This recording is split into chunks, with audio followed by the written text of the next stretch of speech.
ಗುರು ಬ್ರಹ್ಮ ಗುರು ವಿಷ್ಣು ಗುರುದೇವೋ ಮಹೇಶ್ವರ ಗುರು ಸಾಕ್ಷಾತ್ ಪರಬ್ರಹ್ಮ ತಸ್ಮೈ ಶ್ರೀ ಗುರುವೇ ನಮಃ. ಅಖಂಡ ಮಂಡಲಾಕಾರಂ ವ್ಯಾಪ್ತಂ ಏನ ಚರಾಚರಂ ತತ್ಪದಂ ದರ್ಶಿತಂ ಏನ ತಸ್ಮೈ ಶ್ರೀ ಗುರುವೇ ನಮಃ ಎಂಬ ಗುರುವಾಣಿಯನ್ನು ಸ್ಮರಿಸುತ್ತಾ ಪರಮ ಪೂಜ್ಯರಾಗಿರುವಂತಹ ವೇದಾಂತ ಕೇಸರಿ ಮಲ್ಲಿಕಾರ್ಜುನ ಶಿವಯೋಗಿಗಳ ಪಾದಗಳಿಗೆ ಕೋಟಿ ಕೋಟಿ ನಮನಗಳನ್ನು ಸಲ್ಲಿಸುತ್ತಾ ನಮ್ಮ ನಿಮ್ಮೆಲ್ಲರ ನಡೆದಾಡುವ ದೇವರೆಂದೇ ಪ್ರಸಿದ್ಧಿಯಾಗಿರುವಂತಹ ಬುದ್ಧಿಜೀವರಾಗಿರುವಂತಹ ಅಪ್ಪಾಜಿಯವರ ಸಿದ್ದೇಶ್ವರ ಅಪ್ಪಾಜಿಯವರ ಪಾದಕಮಲಗಳಿಗೂ ಸಹಿತ ಕೋಟಿ ಕೋಟಿ ನಮನಗಳನ್ನು ಸಲ್ಲಿಸುತ್ತಾ ಇಂದಿನ ಈ ಕಾರ್ಯಕ್ರಮಕ್ಕೆ ಕಾರಣೀಕರ್ತರಾಗಿರುವಂತಹ ನಮ್ಮ ಗುರುದೇವಾಶ್ರಮದ ಪರಮ ಪೂಜ್ಯರಾಗಿರುವಂತಹ ಡಾಕ್ಟರ್ ಅಮೃತಾನಂದ್ ಅಪ್ಪಾಜಿಯವರ ಪಾದಗಳಿಗೂ ಸಹಿತ ಕೋಟಿ ಕೋಟಿ ನಮನಗಳನ್ನು ಸಲ್ಲಿಸುತ್ತಾ ವೇದಿಕೆಯ ಮೇಲೆ ಆಸೀನರಾಗಿರುವಂತಹ ಸೋಮಲಿಂಗೇಶ್ವರ ಮಹಾಸ್ವಾಮೀಜಿಯವರೇ, ಪ್ರಜ್ಞಾನಂದ ಮಹಾಸ್ವಾಮೀಜಿಯವರೇ, ಸಿದ್ಧಪ್ರಸಾದ ಮಹಾಸ್ವಾಮೀಜಿಯವರೇ ಹಾಗೂ ಅವರಿವರೆನ್ನದೇ ಎಲ್ಲ ಪೂಜ್ಯರ ಪಾದಗಳಿಗೂ ಕೋಟಿ ಕೋಟಿ ಕೋಟಿ ನಮನಗಳನ್ನು ಸಲ್ಲಿಸುತ್ತಾ ಇಂದಿನ ಈ ಸುಂದರವಾದಂತಹ ಕಾರ್ಯಕ್ರಮಕ್ಕೆ ಆಗಮಿಸಿದಂತಹ ಎಲ್ಲ ನನ್ನ ತಾಯಂದಿರಿಗೂ,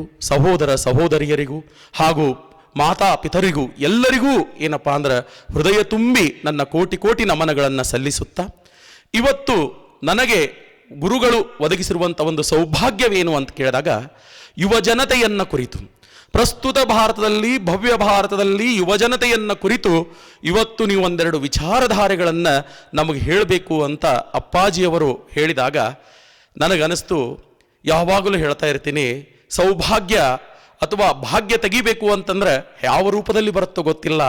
ಇಂತಹ ಮಹಾತ್ಮರ ದಿವ್ಯ ಸಾನ್ನಿಧ್ಯದೊಳಗೆ ಎಲ್ಲ ತಾಯಂದಿರು ತಂದೆಂದಿರ ಸ್ಥಾನದಲ್ಲಿ ಬಂದು ಎರಡು ಮಾತನಾಡಲಿಕ್ಕೆ ನನಗೆ ಅವಕಾಶ ಕೊಟ್ಟಿದ್ದು ಪರಮ ಪೂಜ್ಯರಿಗೆ ಕೋಟಿ ಕೋಟಿ ಕೋಟಿ ನಮನಗಳನ್ನು ಮತ್ತೊಮ್ಮೆ ಸಲ್ಲಿಸುತ್ತಾ ಇವತ್ತು ಯುವ ಜನತೆ ಅಂದರೆ ಯಾರಿಗೆ ಅನ್ನಬೇಕು ಅನ್ನುವಂಥದ್ದನ್ನು ಸ್ಪಷ್ಟವಾಗಿ ಒಂದು ವಿಚಾರಧಾರೆಗೆ ಬರೋಣ.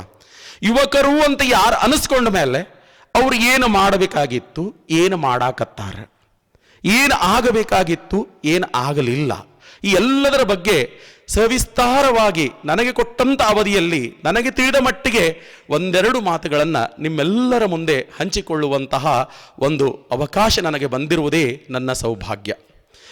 ಆಗಲೇ ಪರಮ ಪೂಜ್ಯ ಅಪ್ಪಾಜಿಯವರು ಇಂಟ್ರಡಕ್ಷನ್ ಪರಿಚಯವನ್ನು ಕೊಡುವಾಗ ಹೇಳಿದರು, ಯುವಕರು ಅಂತ ಯಾರಿಗನಬೇಕು ಅಂದರೆ ಸ್ವಾಮಿ ವಿವೇಕಾನಂದರು ಹೇಳಿದರು, ಉಕ್ಕಿನಂತಹ ನರಮಂಡಲ, ಕಬ್ಬಿಣದಂತಹ ಮಾಂಸಖಂಡಗಳಿರಬೇಕು, ಪಾದರಸದಂತಹ ರಕ್ತ ಚಿಮ್ಮುತ್ತಿರಬೇಕು, ಅಂತಹವರನ್ನು ಯುವಕರು ಅಂತ ಕರಿಬೇಕು ಅಂತ ಹೇಳ್ತಾರೆ.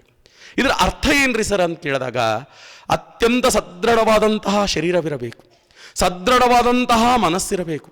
ದೇಹವೇನೋ ಬಹಳ ಚೆನ್ನಾಗಿ ಗಟ್ಟಿಮುಟ್ಟಾಗಿದೆ, ಆದರೆ ಮನಸ್ಸು ಬಹಳ ಹೊಲಸಾಗಿದೆ, ಮನಸ್ಸು ಬಹಳ ಚಂಚಲವಾಗಿದೆ, ಮನಸ್ಸು ಏಕಾಗ್ರತೆಗೊಳ್ಳುತ್ತಿಲ್ಲ ಅಂತಂದ ಮೇಲೆ ದೇಹ ಸುಂದರವಾಗಿದ್ದಕ್ಕೆ, ದೇಹ ಕಟ್ಟುಮಟ್ಟವಾಗಿದ್ದದ್ದಕ್ಕೆ ಮಾತ್ರ ನಾವು ಯುವಕರನ್ನಲು ಸಾಧ್ಯವಿದೆಯೇ?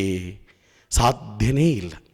ಯಾಕಂದರೆ ಯುವಕರು ಅಂತ ಅನಿಸ್ಕೋಬೇಕಾದ್ರೆ ಸದೃಢವಾದ ದೇಹದೊಂದಿಗೆ ಸದೃಢವಾದಂತಹ ಮನಸ್ಸನ್ನು ಹೊಂದಿರಬೇಕು.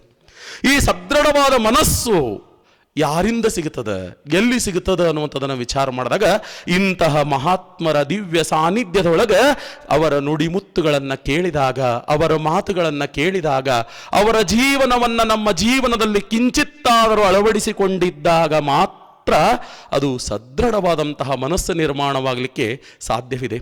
ಯಾಕಂದರೆ ಶರಣಾದಿ ಶರಣರು ಯೋಗಿಗಳೆಲ್ಲರೂ ಹೇಳಿರುವಂಥ ಮಾತೇನು ಗೊತ್ತಾ? ಮನಸ್ಸೊಂದು ಮರ್ಕಟವಿದ್ದಂತೆ ಅಂತ ಹೇಳ್ತಾರೆ. ಮನಸ್ಸೊಂದು ಮಂಗೆ ಇದ್ದಂಗೆ, ಆ ಕೊಂಬೆಯಿಂದ ಈ ಕೊಂಬೆಗೆ, ಈ ಕೊಂಬೆಯಿಂದ ಆ ಕೊಂಬೆಗೆ ಜಿಗಿತಾನೇ ಇರುತ್ತೆ. ನಾವು ಮನಸ್ಸು ಹೇಳಿದ್ದನ್ನೆಲ್ಲ ಕೇಳ್ಕೊತ ಹೋದರೆ ನಾವು ಜೀವನದೊಳಗೆ ಏನನ್ನಾದರೂ ಸಾಧನೆ ಮಾಡಲಿಕ್ಕೆ ಸಾಧ್ಯವಿದೆಯೇ? ಸಾಧ್ಯನೇ ಇಲ್ಲ. ಅದಕ್ಕೆ ಇಂತಹ ಮರ್ಕಟವಾಗಿರುವಂತಹ ಮನಸ್ಸನ್ನು ಹತೋಟಿಯಲ್ಲಿ ಇಟ್ಟುಕೊಳ್ಳಬೇಕಾದ್ರೆ ಇವತ್ತಿನ ನಮ್ಮ ಯುವಜನತೆ ಮಾಡಬೇಕಾದಂತಹ ಕಾರ್ಯಗಳೇನು ಅನ್ನುವಂಥದ್ದನ್ನು ಸ್ವಲ್ಪ ಅರ್ಥ ಮಾಡ್ಕೋಬೇಕಾಗ್ತದೆ. ಇವತ್ತು ನಮ್ಮ ಯುವಜನತೆ ಏನು ಮಾಡಬೇಕ್ರಿ ಸರ? ಹೌದಾ? ಇವತ್ತು ಬಹುಶಃ ಯುವಕರಿಗಿಂತ ಯುವಕರ ಪಾಲಕರೇ ಅತಿ ಹೆಚ್ಚು ಸಂಖ್ಯೆಯಲ್ಲಿ ಇವತ್ತು ನಾವು ಸೇರಿದ್ದೇವೆ. ನೀವು ಪಾಲಕರಾದ ನಿಮ್ಮ ಕರ್ತವ್ಯಗಳ ಬಗ್ಗೆನೂ ಒಂದೆರಡು ಮಾತನಾಡಲೇಬೇಕಾಗುತ್ತದೆ. ಹೌದಾ? ಆ ನಿಟ್ಟಿನೊಳಗೆ ನೋಡಿದಂತಹ ಸಂದರ್ಭದೊಳಗೆ ಇವತ್ತಿನ ನಮ್ಮ ಯುವಜನತೆ ಅನ್ನುವಂಥದ್ದು ಏನನ್ನು ಅಳವಡಿಸಿಕೊಂಡ್ರೆ ನಾವು ಒಂದು ಸದೃಢವಾದಂತಹ ರಾಷ್ಟ್ರ ಕಟ್ಟುವಂತಹ ಯುವಕರಾಗಲಿಕ್ಕೆ ಸಾಧ್ಯವಿದೆ ಅನ್ನುವಂಥದ್ರ ಬಗ್ಗೆ ನೋಡಿದಾಗ ಶರಣರು ತಮ್ಮ ಸಾಹಿತ್ಯದೊಳಗೆ, ಶರಣರು ತಮ್ಮ ಜೀವನವನ್ನು ಉದ್ಧಾರ ಮಾಡಿಕೊಳ್ಳುವಂಥ ನಿಟ್ಟಿನೊಳಗೆ ನಮಗಾಗಿಯೇ ಕೆಲವೊಂದು ವಚನಗಳನ್ನು, ನಮಗಾಗಿಯೇ ಕೆಲವೊಂದು ಪದಗಳನ್ನು, ನಮಗಾಗಿಯೇ ಕೆಲವೊಂದು ಹಿತನುಡಿಗಳನ್ನು ಪರಮ ಪೂಜ್ಯ ಅಪ್ಪಾಜಿಯವರು ಅನೇಕ ಸಾವಿರಾರು ಪ್ರವಚನಗಳೆಲ್ಲ ಯುವಜನತೆಯನ್ನು ಕುರಿತು ಎಷ್ಟು ಅದ್ಭುತವಾದಂತಹ ಮಾತುಗಳಿವೆ. ಆ ನಿಟ್ಟಿನೊಳಗೆ ನಮ್ಮ ಯುವಜನತೆ ಮಾಡಬೇಕಾಗಿದ್ದ ಕೆಲಸ ಬಹಳ ಕಡಿಮೆ ಇದೆ. ಒಂದು 5-6 ಕೆಲಸ ನಾವು ಅಷ್ಟು ಮಾಡಿಬಿಟ್ರೆ ಏನಾಗ್ತದೆ ಅನ್ನುವಂಥದ್ದನ್ನು ನಾವು ತಿಳ್ಕೋಬೇಕಾಗ್ತದೆ.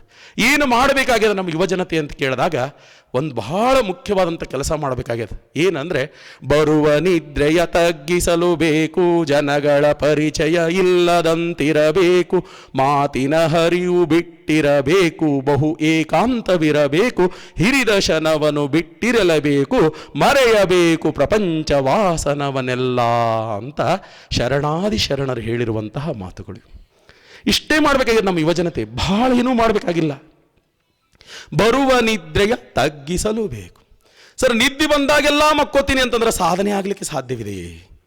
ನಿದ್ದೆ ಬಂದಾಗೆಲ್ಲ ನಾ ಮಕ್ಕೋತೀನಿ ಅಂತಂದ್ರೆ ಸಾಧನೆ ಮಾಡಲಿಕ್ಕೆ ಸಾಧ್ಯವಿದೆಯೇ? ಇಲ್ಲ. ಅದಕ್ಕೆ ಹೇಳ್ತಾರೆ ಬರುವ ನಿದ್ರೆಯ ತಗ್ಗಿಸಲು ಬೇಕು ಅಂತ. ಹೌದಾ? ಮಾತಿನ ಹರಿವು ಬಿಟ್ಟಿರಬೇಕು ಅಂತ ಹೇಳ್ತಾರೆ. ಮಾತಿನ ಹರಿವು ಬಿಟ್ಟಿರಬೇಕು ಅಂದ್ರೆ ಅದರ ಅರ್ಥ ಏನು ಗೊತ್ತಾ? ಇವತ್ತು ನಮ್ಮ ಯುವಜನತೆ ಏನು ಮಾಡಬೇಕಾಗಿದೆ, ಮೊಬೈಲ್ಗಳನ್ನು ಕಡಿಮೆ ಮಾಡಬೇಕಾಗ್ಯದ. ಇವತ್ತು ನಮ್ಮ ಜೀವನದೊಳಗೆ ಅತೀ ಮುಖ್ಯವಾಗಿ ನಾವು ಮಾಡಬೇಕಾಗಿರುವಂಥ ಅತೀ ಅತ್ಯಮೂಲ್ಯವಾದಂತಹ ಕರ್ತವ್ಯ ಒಂದೇನಾದರೂ ಇದ್ದರೆ ಅದು ನಮ್ಮ ಮೊಬೈಲ್ಗಳ ಬಳಕೆಯನ್ನು ಅತಿ ಕಡಿಮೆ ಮಾಡಬೇಕಾಗ್ಯದ. ನಾ ಮೊಬೈಲ್ ಬಿಡು ಅಂತ ಹೇಳಕತ್ತಿಲ್ಲ, ನನ್ನ ಮಾತಿನ ತಾತ್ಪರ್ಯವನ್ನು ಅರ್ಥ ಮಾಡ್ಕೋಬೇಕಷ್ಟೇ. ಯಾಕಂದರೆ ಇವತ್ತು ಜಗತ್ತು ನಾವು ಸ್ಪೀಡ್ದಲ್ಲಿ ಹೊಂಟಿದ್ದೇವೆ, ವಿಶಾಲವಾಗಿ ಕಂಪ್ಯೂಟರ್ ಯುಗದಲ್ಲಿದ್ದೇವೆ, ಅದರಲ್ಲಿದ್ದೇವೆ, ಇದರಲ್ಲಿದ್ದೇವೆ ಅಂತ ಏನು ಹೇಳ್ತಾ ಇದ್ದೀವಲ್ಲ, ಆ ಯುಗದೊಂದಿಗೆ ಹೋಗುವುದು ನಮ್ಮ ನಿಯಮ. ಆ ನಿಯಮದಲ್ಲಿ ನಾವು ಮೊಬೈಲನ್ನು ಎಷ್ಟು ಬಳಸಬೇಕು, ಏತಕ್ಕಾಗಿ ಬಳಸಬೇಕು, ಇದರಿಂದ ನನ್ನ ಈ ಒಂದು ಮೊಬೈಲ್ದೊಳಗೆ ನಾವು ಒಂದು ನೋಡುವುದರಿಂದ ನನ್ನ ಜೀವನ ಉದ್ಧಾರವಾದೀತೆ ಅಥವಾ ಅವನತಿಯತ್ತ ಹೋಗ್ತಾ ಇದ್ದೀವೋ ಏನೋ ಅನ್ನುವಂಥದ್ರ ಬಗ್ಗೆ ದಯವಿಟ್ಟು ನಮ್ಮ ಯುವಜನತೆ ಏನಪ್ಪ ಅಂದ್ರೆ ಇದನ್ನೊಂದು ಸ್ವಲ್ಪ ದಯವಿಟ್ಟು ತಿಳ್ಕೊಳ್ಳೇಬೇಕಾಗಿರುವಂಥದ್ದು. ಹೌದಾ? ಯಾಕಂದರೆ ಮೊಬೈಲ್ ಒಳ್ಳೆಯದಕ್ಕೂ ಅದ, ಕೆಟ್ಟದ್ದಕ್ಕೂ ಅದ. ಹೌದಾ? ನಾವು ಯಾವುದಕ್ಕೆ ಬಳಕೆ ಮಾಡುತ್ತೇವೆ ಅನ್ನುವಂಥದ್ರ ಮೇಲೆ ನಮ್ಮ ವ್ಯಕ್ತಿತ್ವ ಅನ್ನುವಂಥದ್ದು ನಿರ್ಧಾರವಾಗುತ್ತೆ.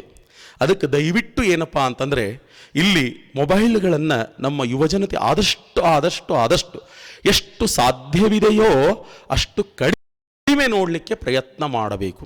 ನಿನ್ನ ಅಧ್ಯಯನಕ್ಕೆ, ನಿನ್ನ ಜೀವನಕ್ಕೆ ಉಪಕಾರಿಯಾಗುವಂತಹ ಕೆಲಸಗಳೇನಾದರೂ ಅದರಲ್ಲಿ ಇದ್ದರೆ ನೋಡಬೇಕು. ಅದನ್ನು ಬಿಟ್ಟು ನಾವು ದಾರಿ ತಪ್ಪಿ ಹೋಗುವಂಥ ಕೆಲಸಕ್ಕೆ ಹೋಗುವುದಾದರೆ ಅಂತಹ ದೃಶ್ಯಗಳನ್ನು ಇವತ್ತು ನಮ್ಮ ಯುವಜನತೆ ಅತೀ ಹೆಚ್ಚು ಹಾಳಾಗಿದ್ದು ಎರಡು ಕಾರಣದಿಂದ.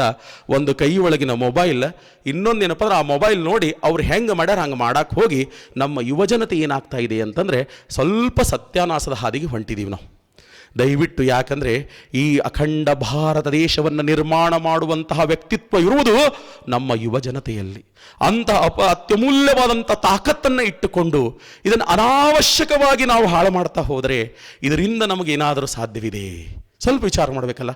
ಯಾಕಂದರೆ ಸಮಯ ಕಳೆದು ಹೋಗುತ್ತದೆ. ಹೌದಾ?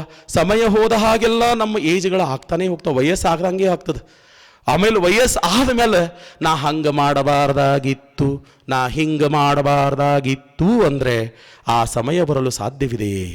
ಮಿಂಚಿ ಹೋದ ಮಾತಿಗೆ ಚಿಂತಿಸಿ ಫಲವಿಲ್ಲ, ಸಮಯ ಮತ್ತು ಸಮುದ್ರದ ಅಲೆಗಳು ಯಾರಿಗಾಗಿ ಕಾಯುವುದಿಲ್ಲ. ಅದಕ್ಕಾಗಿ ದಯವಿಟ್ಟು ನಮ್ಮ ಇವತ್ತು ಆ್ಯಕ್ಚುಲಿ ಹೇಳಬೇಕಂದ್ರೆ ಇಂತಹ ಒಂದು ಕ್ರಾಂತಿ, ಇಂತಹ ಒಂದು ಸಮಾವೇಶಗಳು ಪರಮ ಪೂಜ್ಯರ ಸಾನ್ನಿಧ್ಯದೊಳಗೆ ಸಾಧ್ಯ ಆಗ್ತದೆ. ಇವತ್ತು ನಾನೇ ಒಬ್ಬನೇ ಕರೆದು ಬರ್ರಪ್ಪ ನಿಮಗೆ ಯುವಕರ ಬಗ್ಗೆ ಒಂದೆರಡು ಮಾತು ಹೇಳ್ತೀನಿ ಅಂದರೆ ನಿನ್ನಂತವ್ರಿಗೆ ಭಾಳ ಮಂದಿಗೆ ನೋಡಿ ಹೋಗಪ್ಪ ಅನ್ನುವಂಥ ಪಾಳೆ ಇತ್ತು. ಆದರೆ ಪರಮ ಪೂಜ್ಯ ಅಪ್ಪಾಜಿಯವರ ಒಂದು ಕಳಕಳಿ ಅಂತದ್ದು ಅನ್ನುವಂಥದ್ದು ವಿಚಾರ ಮಾಡ್ರಿ. ಪರಮ ಪೂಜ್ಯ ಅಪ್ಪಾಜಿಯವರು ತಮ್ಮ 8-9 ದಿವಸದ ಕಾರ್ಯಕ್ರಮದಲ್ಲಿ ಅಷ್ಟು ನಮಗೆ ಕೊಟ್ಟಿದ್ದೇನೆಂದ್ರೆ ತರುಣ ಶಕ್ತಿ, ಯುವ ಶಕ್ತಿಯ ಬಗ್ಗೆ ಮಾತನಾಡ್ರಿ ಅಂತ ಹೇಳಿರುವಂಥದ್ದು. ಅಂದರೆ ಯುವಕರ ಮೇಲೆ ಅಪ್ಪಾಜಿಯವರು ಇಟ್ಟಿರುವಂತಹ ಕಳಕಳಿ ಅಂಥದ್ದಿದೆ. ಇಂತಹ ಮಹಾತ್ಮರ ದಿವ್ಯ ಸಾನ್ನಿಧ್ಯದಲ್ಲಿ ಪಳಗುವಂತಹ ನಾವು ಎಂಥವರಾಗಬೇಕು ಅನ್ನುವಂಥದ್ದನ್ನು ವಿಚಾರ ಮಾಡಿವಿ. ಯಾಕಂದರೆ ಪರಮ ಪೂಜ್ಯ ಅಮೃತಾನಂದ ಅಪ್ಪಾಜಿಯವರ ಗರಡಿಯಲ್ಲಿ ಬೆಳೆಯುತ್ತಿರುವಂತಹ ಯುವಕರು ನಾವೆಲ್ಲ. ಮುಂದೊಂದು ದಿವಸ ಹೆಂಗಾಗಬೇಕಂದ್ರೆ ರಾಮಕೃಷ್ಣ ಪರಮಹಂಸರ ಹಿಂದೆ ಸ್ವಾಮಿ ವಿವೇಕಾನಂದರು, ತುರ್ಯಾನಂದರು, ಶಿವಾನಂದರು, ಶ್ರದ್ಧಾನಂದರು ಅಂತೇನ ಹಲವಾರು ದೇಶವನ್ನು ಉದ್ಧಾರ ಮಾಡಲಿಕ್ಕೆ ಶಿಷ್ಯಂದರು ತಯಾರಾದ್ರಲ್ಲ, ಅವರೆಲ್ಲರೂ ಯುವಕರೇ ಆಗಿದ್ದರು. ಅಂತಹ ಒಂದು ಯುವಕ ಮಂಡಳಿಯನ್ನು ಅಪ್ಪಾಜಿಯವರು ನಮ್ಮ ನಿಮ್ಮಲ್ಲಿ ಕಾಣಬೇಕನ್ನುವಂತಹ ಒಂದು ಬಯಕೆಯಿಂದ ಈ ಒಂದು ಕಾರ್ಯಕ್ರಮವನ್ನು ಇಟ್ಟುಕೊಂಡಿದ್ದಾರಲ್ಲ. ದಯವಿಟ್ಟು ಆ ಕಡೆ ನಮ್ಮ ಯುವಶಕ್ತಿ ಏನಪ್ಪ ಅಂದರೆ ಗಮನ ಹರಿಸಬೇಕಾಗಿರುವಂಥದ್ದು ಅಂತ. ಅದಕ್ಕೆ ದಯವಿಟ್ಟು ಮೊಬೈಲ್ಗಳ ಬಳಕೆಯನ್ನು ಎಷ್ಟು ಸಾಧ್ಯವಿದೆಯೋ ಇವತ್ತು ನೋಡ್ರಿ, ಇವತ್ತು ಇಂತಹ ಸುಂದರವಾದ ವಾತಾವರಣದೊಳಗೆ ಗುರುದೇವರ ಪಾದುಕೆಯನ್ನು ತೆಗೆದುಕೊಂಡು ಬಂದ್ವಿ. ಅಪ್ಪಾಜಿಯವರ ಸ್ವಾಗತವಾಯಿತು. ಗುರುದೇವರು ಇಲ್ಲಿಯೇ ವಾಸ ಮಾಡಿ ತಮ್ಮ ಎಲ್ಲ ಪ್ರವಚನಗಳು ಇಂತಹ ಪುಣ್ಯಭೂಮಿಯಲ್ಲಿ ನಮಗಾಗಿ ಹಂಚಿದರಲ್ಲ. ಇಂತಹ ಪುಣ್ಯಭೂಮಿಯಲ್ಲಿ ಕೂತು ಇವತ್ತೊಂದು ನಾವು ಪ್ರತಿಜ್ಞೆಯನ್ನು ಮಾಡಬಹುದಲ್ಲ ನಮ್ಮ ಸಂಗುನಂಗ, ಹೌದಾ? ಇಂದಿನಿಂದ ನಾವು ಅನಾವಶ್ಯಕವಾಗಿ ಮೊಬೈಲ್ಗಳನ್ನು ನೋಡುವುದಿಲ್ಲ ಅನ್ನುವಂತಹ ಒಂದು 4-5 ಜನ ಯುವಕರೇನಾದರೂ ನೀವು ಪ್ರತಿಜ್ಞೆ ಮಾಡಿದ್ದೇ ಆದರೆ ಬಹುಶಃ ಇವತ್ತಿನ ಈ ಕಾರ್ಯಕ್ರಮ ಸಾರ್ಥಕವಾದೀತು ಅನ್ನುವಂತಹ ನನ್ನ ಮನದಿಚ್ಛೆಯಾಗಿದೆ, ಹೌದಾ? ಜೊತೆಗೆ ಇಲ್ಲೇನಪ್ಪ ಅಂದರೆ ಬರುವ ನಿದ್ರೆಯ ತಗ್ಗಿಸಲು ಬೇಕು ಅಂತ ಹೇಳಿದ್ರು. ಜನಗಳ ಪರಿಚಯವಿಲ್ಲದಂತಿರಬೇಕು, ಮಾತಿನ ಹರಿವು ಬಿಟ್ಟಿರಬೇಕು. ಇದು ನಮ್ಮ ಯುವಜನತೆ ತಮ್ಮ ಶಕ್ತಿಯನ್ನು ಬರೀ ಯುವಜನತೆ ಅಂದ ಬಳಕ ಬರೀ ಹುಡುಗರ ತಿಳ್ಕೋಬಾರ್ದು. ಯುವ ತಾಯಿಯರೋದ್ರಿ, ಯುವ ವಿದ್ಯಾರ್ಥಿನಿಯರದ್ರಿ, ಎಲ್ಲರೂ ಒಟ್ಟು ಯುವಕರು ಅಂದರೆ ವಿದ್ಯಾರ್ಥಿನಿಯರು ಬತ್ತರು, ವಿದ್ಯಾರ್ಥಿಗಳು ಬತ್ತರು, ಎಲ್ಲರೂ ಬಂದರು. ಶಕ್ತಿ ಯಾರ ಬಲ್ಯದ ಅವರೆಲ್ಲ ನಾವು ಯುವಕರು ಅಂತಲೇ ಅರ್ಥ, ಹೌದಾ? ತರುಣ ಶಕ್ತಿ ಅಂತ ಹಾಕ್ಯಾರ ಅಪ್ಪಾಜಿಯವರು, ಹೌದಾ? ಇಲ್ಲಿ ನಿಮಗೂ ಅಷ್ಟೇ, ಎಲ್ಲ ಹೆಣ್ಮಕ್ಳಿಗೆ ಹೇಳೋದು ಅಷ್ಟೇ, ಇವ್ರಿಗೆ ಹೇಳೋದು ಅಷ್ಟೇ. ಅದಕ್ಕೆ ಇಲ್ಲಿ ಏನಪ್ಪ ಅಂದ್ರೆ ಹೆಣ್ಮಕ್ಳಾದವರಂತರೂ ನಿಮಗಂತೂ ಹೇಳ್ತೀನಿ, ಮೊಬೈಲನ್ನು ಬಹಳ ಸೂಕ್ಷ್ಮವಾಗಿ ಬಳಸಬೇಕು. ಯಾಕಂದರೆ ಕಾಲಮಾನ ಬಹಳ ಸೂಕ್ಷ್ಮವಾಗಿದೆ, ಹೌದಾ? ಇವತ್ತು ನೋಡ್ತೀರಿ ಎಷ್ಟೋ ಜನ ಫೇಸ್ಬುಕ್, ವ್ಯಾಟ್ಸಪ್, ಇನ್ಸ್ಟಾಗ್ರಾಮ, ಎದಕ್ಕೆ ಬೇಕಾವೆಲ್ಲ ನಿಮಗೆ? ಮನ್ಯಾಗ ತಂದೆ ತಾಯಿ ಓದಂತ ಸಾಲಿಗೆ ಬಿಟ್ಟಾರ, ಚಂದಗೆ ಅಭ್ಯಾಸ ಮಾಡಿ ಏನೋ ನನ್ನ ಮಕ್ಕಳು ನೌಕರಿ ಹಿಡಿತಾರೆ. ನೌಕರಿ ಹಿಡಿಯುವುದು ಒಂದೇ ಜೀವನದ ಗುರಿ ಅಲ್ಲ. ನನ್ನ ಮಕ್ಕಳು ಒಂದು ಉನ್ನತವಾದಂಥ ಬದುಕನ್ನು ಬದುಕಲಿ ಅಂಥೇಳಿ ನಮ್ಮ ತಂದೆ ತಾಯಿಗಳು ನಮಗೆ ವಿದ್ಯಾದಾನ ಮಾಡ್ಲಿಕ್ಕತ್ತಾರಲ್ಲ.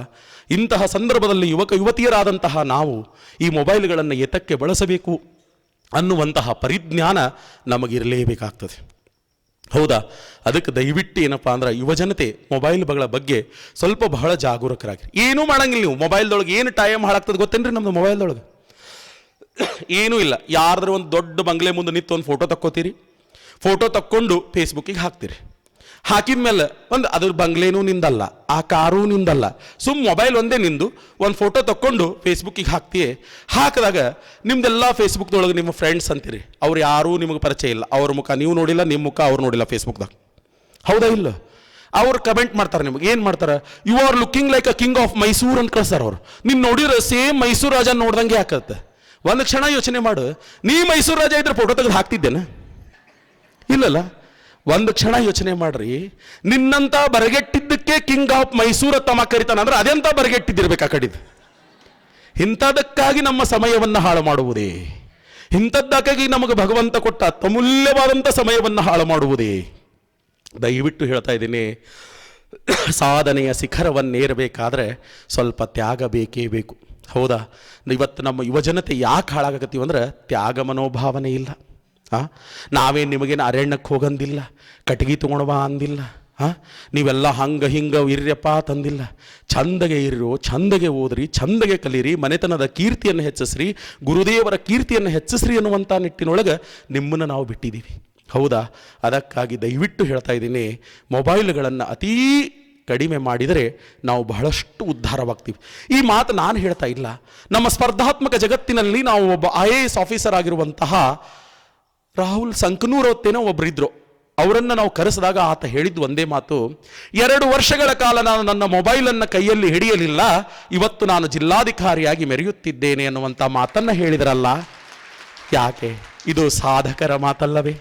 ಅವ್ರು ಹೇಳ್ತಾರೆ 75,000 ರೂಪಾಯಿ ಸ್ಯಾಲ್ರಿ ಇದ್ರೂ ಬಿಟ್ಟು, ಮೊಬೈಲ್ ಬಿಟ್ಟು 2 ವರ್ಷಗಳ ಕಾಲ ಓದಿ ಇವತ್ತು ಒಂದು ಇಡೀ ಜಿಲ್ಲೆಯನ್ನು ಆಡಳಿತ ಮಾಡ್ತಾ ಇರ್ತಾರಲ್ಲ. ಇದರ ಹಿಂದೆ ಪರಿಶ್ರಮ ಅಂದರೆ ಏನದರ ಅರ್ಥ? ಮೊಬೈಲನ್ನು ತ್ಯಾಗ ಮಾಡಬೇಕು ಅಂತ ಅರ್ಥ. ಇದನ್ನು ಸ್ವಲ್ಪ ಎಲ್ಲ ನನ್ನ ಯುವಜನತೆ ಅರ್ಥ ಮಾಡಿಕೊಳ್ಳಬೇಕು. ಇನ್ನು 3ನೇದಾಗಿ ಏನಪ್ಪ ಅಂತ ಕೇಳಿದಾಗ ಮಾತಿನ ಹರಿವು ಬಿಟ್ಟಿರಬೇಕು ಅಂತ ಹೇಳ್ತಾರೆ ಶರಣರು. ಸುಮ್ಮನೆ ಹಾಳು ಹರಟೆ ಹಾಕೋದ್ರಿ. ಅವ ಹಂಗಂದ, ಈಕಿ ಹಿಂಗಂದ್ಲು, ಅವ್ರು ಹಂಗಂದ್ರು, ಇವ್ರು ನನಗೆ ಹಂಗಂದ್ರು, ಅವ್ರು ನಾ ನೋಡ್ಕೋತೀನಿ, ಇವರು ನೀ ನೋಡ್ಕೋತಿ, ಮುಂದೆ ಇವನಿಗೂ ಒಂದು ಟೈಮ್ ಬರ್ತೈತಿ, ಈಗ ನನಗೂ ಒಂದು ಟೈಮ್ ಬಂದದು. ಎದಕ್ಕೆ ಬೇಕವ ಇವೆಲ್ಲ? ಎದಕ್ಕೆ ಬೇಕು? ವಿಚಾರ ಮಾಡಿರಲ್ಲ. ಸುಮ್ಮನೆ ಕಾಲಹರಣ ಮಾಡೋದಾ? ಒಂದು ಮಾತು ಹೇಳಿರಿ, ಅಂದವರು ನಮ್ಮವ್ರೆ, ಅಲ್ಲಾರ್ದವರು ನಮ್ಮವ್ರೆ, ಹೌದಾ? ಏನಂದಾರ ಅವ್ರು ನಿಮಗೆ ಭಾಳ ಆದ್ರೆ? ಏನಂದಾರ? ನಿನ್ನಂತವೇನು ಉದ್ಧಾರ ಹಾಕಿಲ್ಲ ಅಂದಾರ, ನಿನ್ನಂತಕ್ಕೇನು ಉದ್ಧಾರ ಹಾಕಿ ಅಂತಂದಿರ್ತಾರೆ, ಹೌದು? ಅವ್ರು ಅಂದ ಮಾತ್ರಕ್ಕೆ ನಾವು ಹಾಳಾಗೇ ಬಿಟ್ಟಿವೆ. ಎದಕ್ಕೆ ಹೇಳ್ತಾರೆ ಶರಣರು? ನಿಂದಕರಿರಬೇಕು ಹೊಲಸು ಹಂದಿಯ ಹಾಗೆ ಅಂತ. ನಿಂದಕರಿರಬೇಕು ಹೊಲಸು ಹಂದಿಯ ಹಾಗೆ ಅಂದ್ರೆ ನಮ್ಮ ಪಾಪ ಕರ್ಮಗಳನ್ನು ತೊಳಿಲಾಕ ಅವರು ಬೇಕೇ ಬೇಕು. ಅವ್ರಿಗೆ ನಾವು ಎದುರು ಉತ್ತರ ಕೊಟ್ಟಿವಿ ಅಂದ್ರೆ ನಾವು ಪಾಪಿಗಳೇ. ಎದಕ್ಕೆ ಅವ್ರು ಏನಂದಾರ ಅದಕ್ಕೆ ಯಾವಾಗಲೂ ಶರಣ ಇರ್ತಾರೆ. ಇವತ್ತು ಯಾರೋ ಒಬ್ರು ನಿಮಗೆ ಬೈತಾರೆ, ಬೈದ ಕೂಡಲೇ ಸಿಟ್ಟಿಗೆ ಬರಬಾರ್ದ್ರಿ. ಶರಣರು ಎಷ್ಟು ಚಂದ ಹೇಳ್ತಾರೆ, ಬೈದವರೆನ್ನ ಬಂಧುಗಳೆಂಬೆ, ಜರಿದವರೆನ್ನ ಜನ್ಮ ಬಂಧುಗಳೆಂಬೆ, ಹೊಗಳಿದವರೆನ್ನ ಹೊನ್ನ ಶೂಲದಲ್ಲಿಕ್ಕಿದರೆಂಬೆ ಕೂಡಲ ಸಂಗಮ ದೇವ ಅಂತ ಹೇಳಿಲ್ಲ. ಇವತ್ತು ಯಾರೋ ಒಬ್ರು ನಿಮಗೆ ಬಂದು ಬೈದಾರ, ಎದಕ್ಕೋ ಒಂದು ಕಾರಣಕ್ಕೆ ಬೈದಾರ, ನಿಂದ ಸರಿಯೋ ತಪ್ಪೋ ಬೈದಾರವರು. ಆ ಬೈದವರಿಗೆ ಉತ್ತರ ಕೊಡಕ್ಕೆ ಹೋಗಬೇಡ. ಬೈದವ್ರು ದೊಡ್ಡವ್ರು ಅನ್ಕೊಳ್ಬೇಕು ಅಷ್ಟೇ ನಾವು. ಹೌದಾ? ಒಳ್ಳೆಯದು. ನಾನು ತಪ್ಪು ದಾರಿಯಲ್ಲಿದ್ದರೆ ಅವರು ಬೈದಿದ್ದಾರೆ, ತಿದ್ದುಕೊಳ್ಳೋಣ. ನಾನು ತಪ್ಪು ದಾರಿ ಇಲ್ಲ ಆದರೂ ಬೈದಿದ್ದಾರೆ, ಅದು ಅವ್ರ ಪಾದಕ್ಕೆ ಬಿಟ್ಟುಬಿಡೋಣ. ಅವ್ರ ಜೊತೆ ವಾದ ವಿವಾದಕ್ಕೆ ಇಳಿಯುವಂತಹ ಕಾರ್ಯ ಯಾವತ್ತಿಗೂ ಮಾಡಬಾರ್ದು. ಯಾಕಂದ್ರೆ ಶರಣರು ಹೇಳ್ತಾರೆ, ಬಹಳ ಅದ್ಭುತವಾದಂಥ ಮಾತುಗಳು ಹೇಳ್ತಾರೆ ಅವರು ಶರಣರು. ಯಾಕಪ್ಪ ಅಂದರೆ ಒಂದು ಟೈಮ್ ನೋಡ್ರಿ, ಈಗ ಅವ್ರು ಹಂಗಂದ್ರು ಇವ್ರು ಹಿಂಗಂದ್ರು ಅಂತ ನಾವು ಇದನ್ನೇ ತಲೆಯಾಗಿ ಗೋಸ್ ಮಾಡ್ಕೋತ ಕುಂದ್ರಿ, ಇದೇ ಆಕಿ ಮತ್ತಿಷ್ಟು ದ್ವೇಷ ಭಾವನೆ ಬೆಳೀತದೆ. ಅವರಿವರ ಬಗ್ಗೆ ದ್ವೇಷ ಭಾವನೆ ಬೆಳೀತದೆ ಹೊರತು ಪ್ರೀತಿ ಭಾವನೆ ಬರ್ಲಕ್ಕೆ ಸಾಧ್ಯನೇ ಇಲ್ಲ. ಹೌದಾ? ಅದಕ್ಕೆ ಯಾವಾಗಲೂ ಹೇಳ್ತೀನಿ, ಅನಾವಶ್ಯಕವಾಗಿ ಕಾಲಹರಟೆ ಮಾಡಬಾರ್ದು. ಕೆಲವರು ಬೈಲಕತ್ತೇ ಹುಟ್ಟಿರ್ತಾರೆ ಈ ಭೂಮಿ ಮೇಲೆ. ನಮ್ಮ ತಪ್ಪಿರಲಿ ಇರದೇ ಇರಲಿ, ಒಟ್ಟು ನಮಗೆ ಯಾವತ್ತೂ ಒಂದು ಟೀಕೆ ಮಾಡಕತ್ತೇ ಇರ್ತಾರೆ ಅವ್ರು ನಮ್ಮ ಜೋಡಿ. ಅಂಥವ್ರಿಗಂತರೂ ಪುರಂದರದಾಸರು ಹೇಳ್ತಾರೆ, ವೈರಿಯ ಹೆಸರು ನಿನ್ನ ಮನೆಯ ಮಗನಿಗಿಡು ಅಂತ ಹೇಳ್ತಾರೆ ಅವ್ರು. ನೋಡ್ರಿ, ವೈರಿಯ ಹೆಸರು ನಿಮ್ಮ ಮನೆಯ ಮಗನಿಗಿಡು, ಯಾಕಂದ್ರೆ ಅವನ ಹೆಸರು ಕರೆದಾಗ ಒಮ್ಮೆ ನೀ ಬಹಳ ಜಾಗೃತವಾಗಿರ್ತಿ ಅಂತ ಹೇಳ್ತಾರೆ. ಹೌದಾ? ಅದಕ್ಕೆ ದಯವಿಟ್ಟೇನಪ್ಪ ಅಂದ್ರೆ ನಮ್ಮ ಯುವಜನತೆ ಏನದಿರಲ್ಲ, ನೀವು ಎಲ್ಲದರೊಳಗೂ ಸ್ಟ್ರಾಂಗ್ ಆಗಬೇಕು. ಆಗಲಿರಲ್ಲ. ಈಗ ಅಮೃತಾನಂದ ಅಪ್ಪಾಜಿಯವರು ಇದು ಫುಲ್ ಎಲ್ಲ ಆಶ್ರಮದ ಒಂದು ತಾಸು ಕಸರತ್ತು ಮಾಡಿದಾಗ ಫುಲ್ ಬೆವರು ಇರ್ತದೆ. ಸುಮ್ಮನೆ ನಾವು ನೀವು ಸ್ಟೇಜ್ ಮಾಡ್ತೀವಿ, ಒಮ್ಮೆರೆ ಬೆವರು ಇಳಿಸಿವ? ಇಲ್ಲ, ಸುಮ್ಮ ಆರಾಮ್ ತಿಂದು ಉಂಡು ಆರಾಮ್ ಹೆಂಗಿರ್ಬೇಕು ಹಂಗೆ ಅದೀವಿ ನಾವು. ಆದರೂ ಸ್ವಲ್ಪ ಏನಪ್ಪ ಅಂದ್ರೆ ಅಪ್ಪಾಜಿಯವರು ಏನು ಮಾಡ್ತಾ ಇದ್ದಾರೋ ಅದರೊಳಗಿಂದು ಒಂದು ಸಾಸಿವೆ ಕಾಳಷ್ಟಾದರೂ ನಾವು ಅಳವಡಿಸಿಕೊಳ್ಳೋಣ. ಅಂದಾಗ ಈ ಜನ್ಮ ಸಾರ್ಥಕವಾದೀತು ಅನ್ನುವಂಥದ್ದು. ಒಂದು ಮಾತು ಹೇಳ್ತಾ ಇರ್ತೀನಿ, ಅವರು ಇವರು ಯುವಜನತೆ ಏನು ಟೈಮ್ ಪಾಸ್ ಮಾಡ್ತೀವಿ ನಾವು ಅವ್ರು ಇವ್ರ ಬಗ್ಗೆ ಮಾತಾಡಿ ಏನು ಟೈಮ್ ಪಾಸ್ ಮಾಡಕತ್ತೀವಲ್ಲ, ಇವ್ರ ಬಗ್ಗೆ ಒಟ್ಟ ತಲೆ ಕೆಡಿಸ್ಕೋಬೇಡ್ರಿ. ಯಾಕಂದ್ರೆ ಜನ ಹೆಂಗಿದ್ರು ಒಂದು ಅಂತಾರೆ. ಜನದ ಬಗ್ಗೆ ತಲೆ ಕೆಡಿಸ್ಕೊಳ್ಳೋದು ಬೇಡ. ನಮಗೇನು ತಲೆಯಾಗಿರ್ಬೇಕು ಹೇಳಿ ನಾನು ನಿಮಗೆ, ನಮ್ಮ ಯುವಜನತೆ ತಲೆಯಾಗಿಟ್ಕೋಬೇಕಾಗಿದೆ. ಹೆಂಗೆ ಗೊತ್ತೇನು? ತಂದೆ ತಾಯಿಗಳ ಆಶೀರ್ವಾದ ನಮ್ಮ ಮೇಲದ, ಇಂತಹ ಪೂಜ್ಯರ ಆಶೀರ್ವಾದ ನಮ್ಮ ಮೇಲದ. ಹೌದಾ? ಗುರು ಹಿರಿಯರ ಆಶೀರ್ವಾದ ನಮ್ಮ ಮೇಲಿದ್ದಾಗ ಯಾವ ನಾಯಿ ಬೊಗಳಿದರೆ ನನಗೇನಾಗುವುದು? ಹೌದಾ? ಇಲ್ಲ. ಯಾಕಂದ್ರೆ ನಾವು ನೀವು ಸಾಮಾನ್ಯರಲ್ಲ.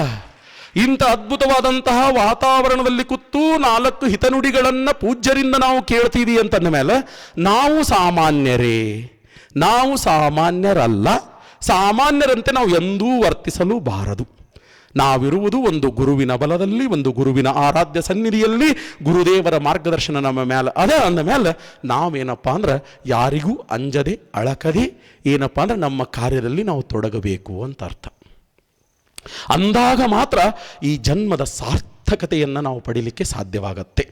ಹೌದಾ?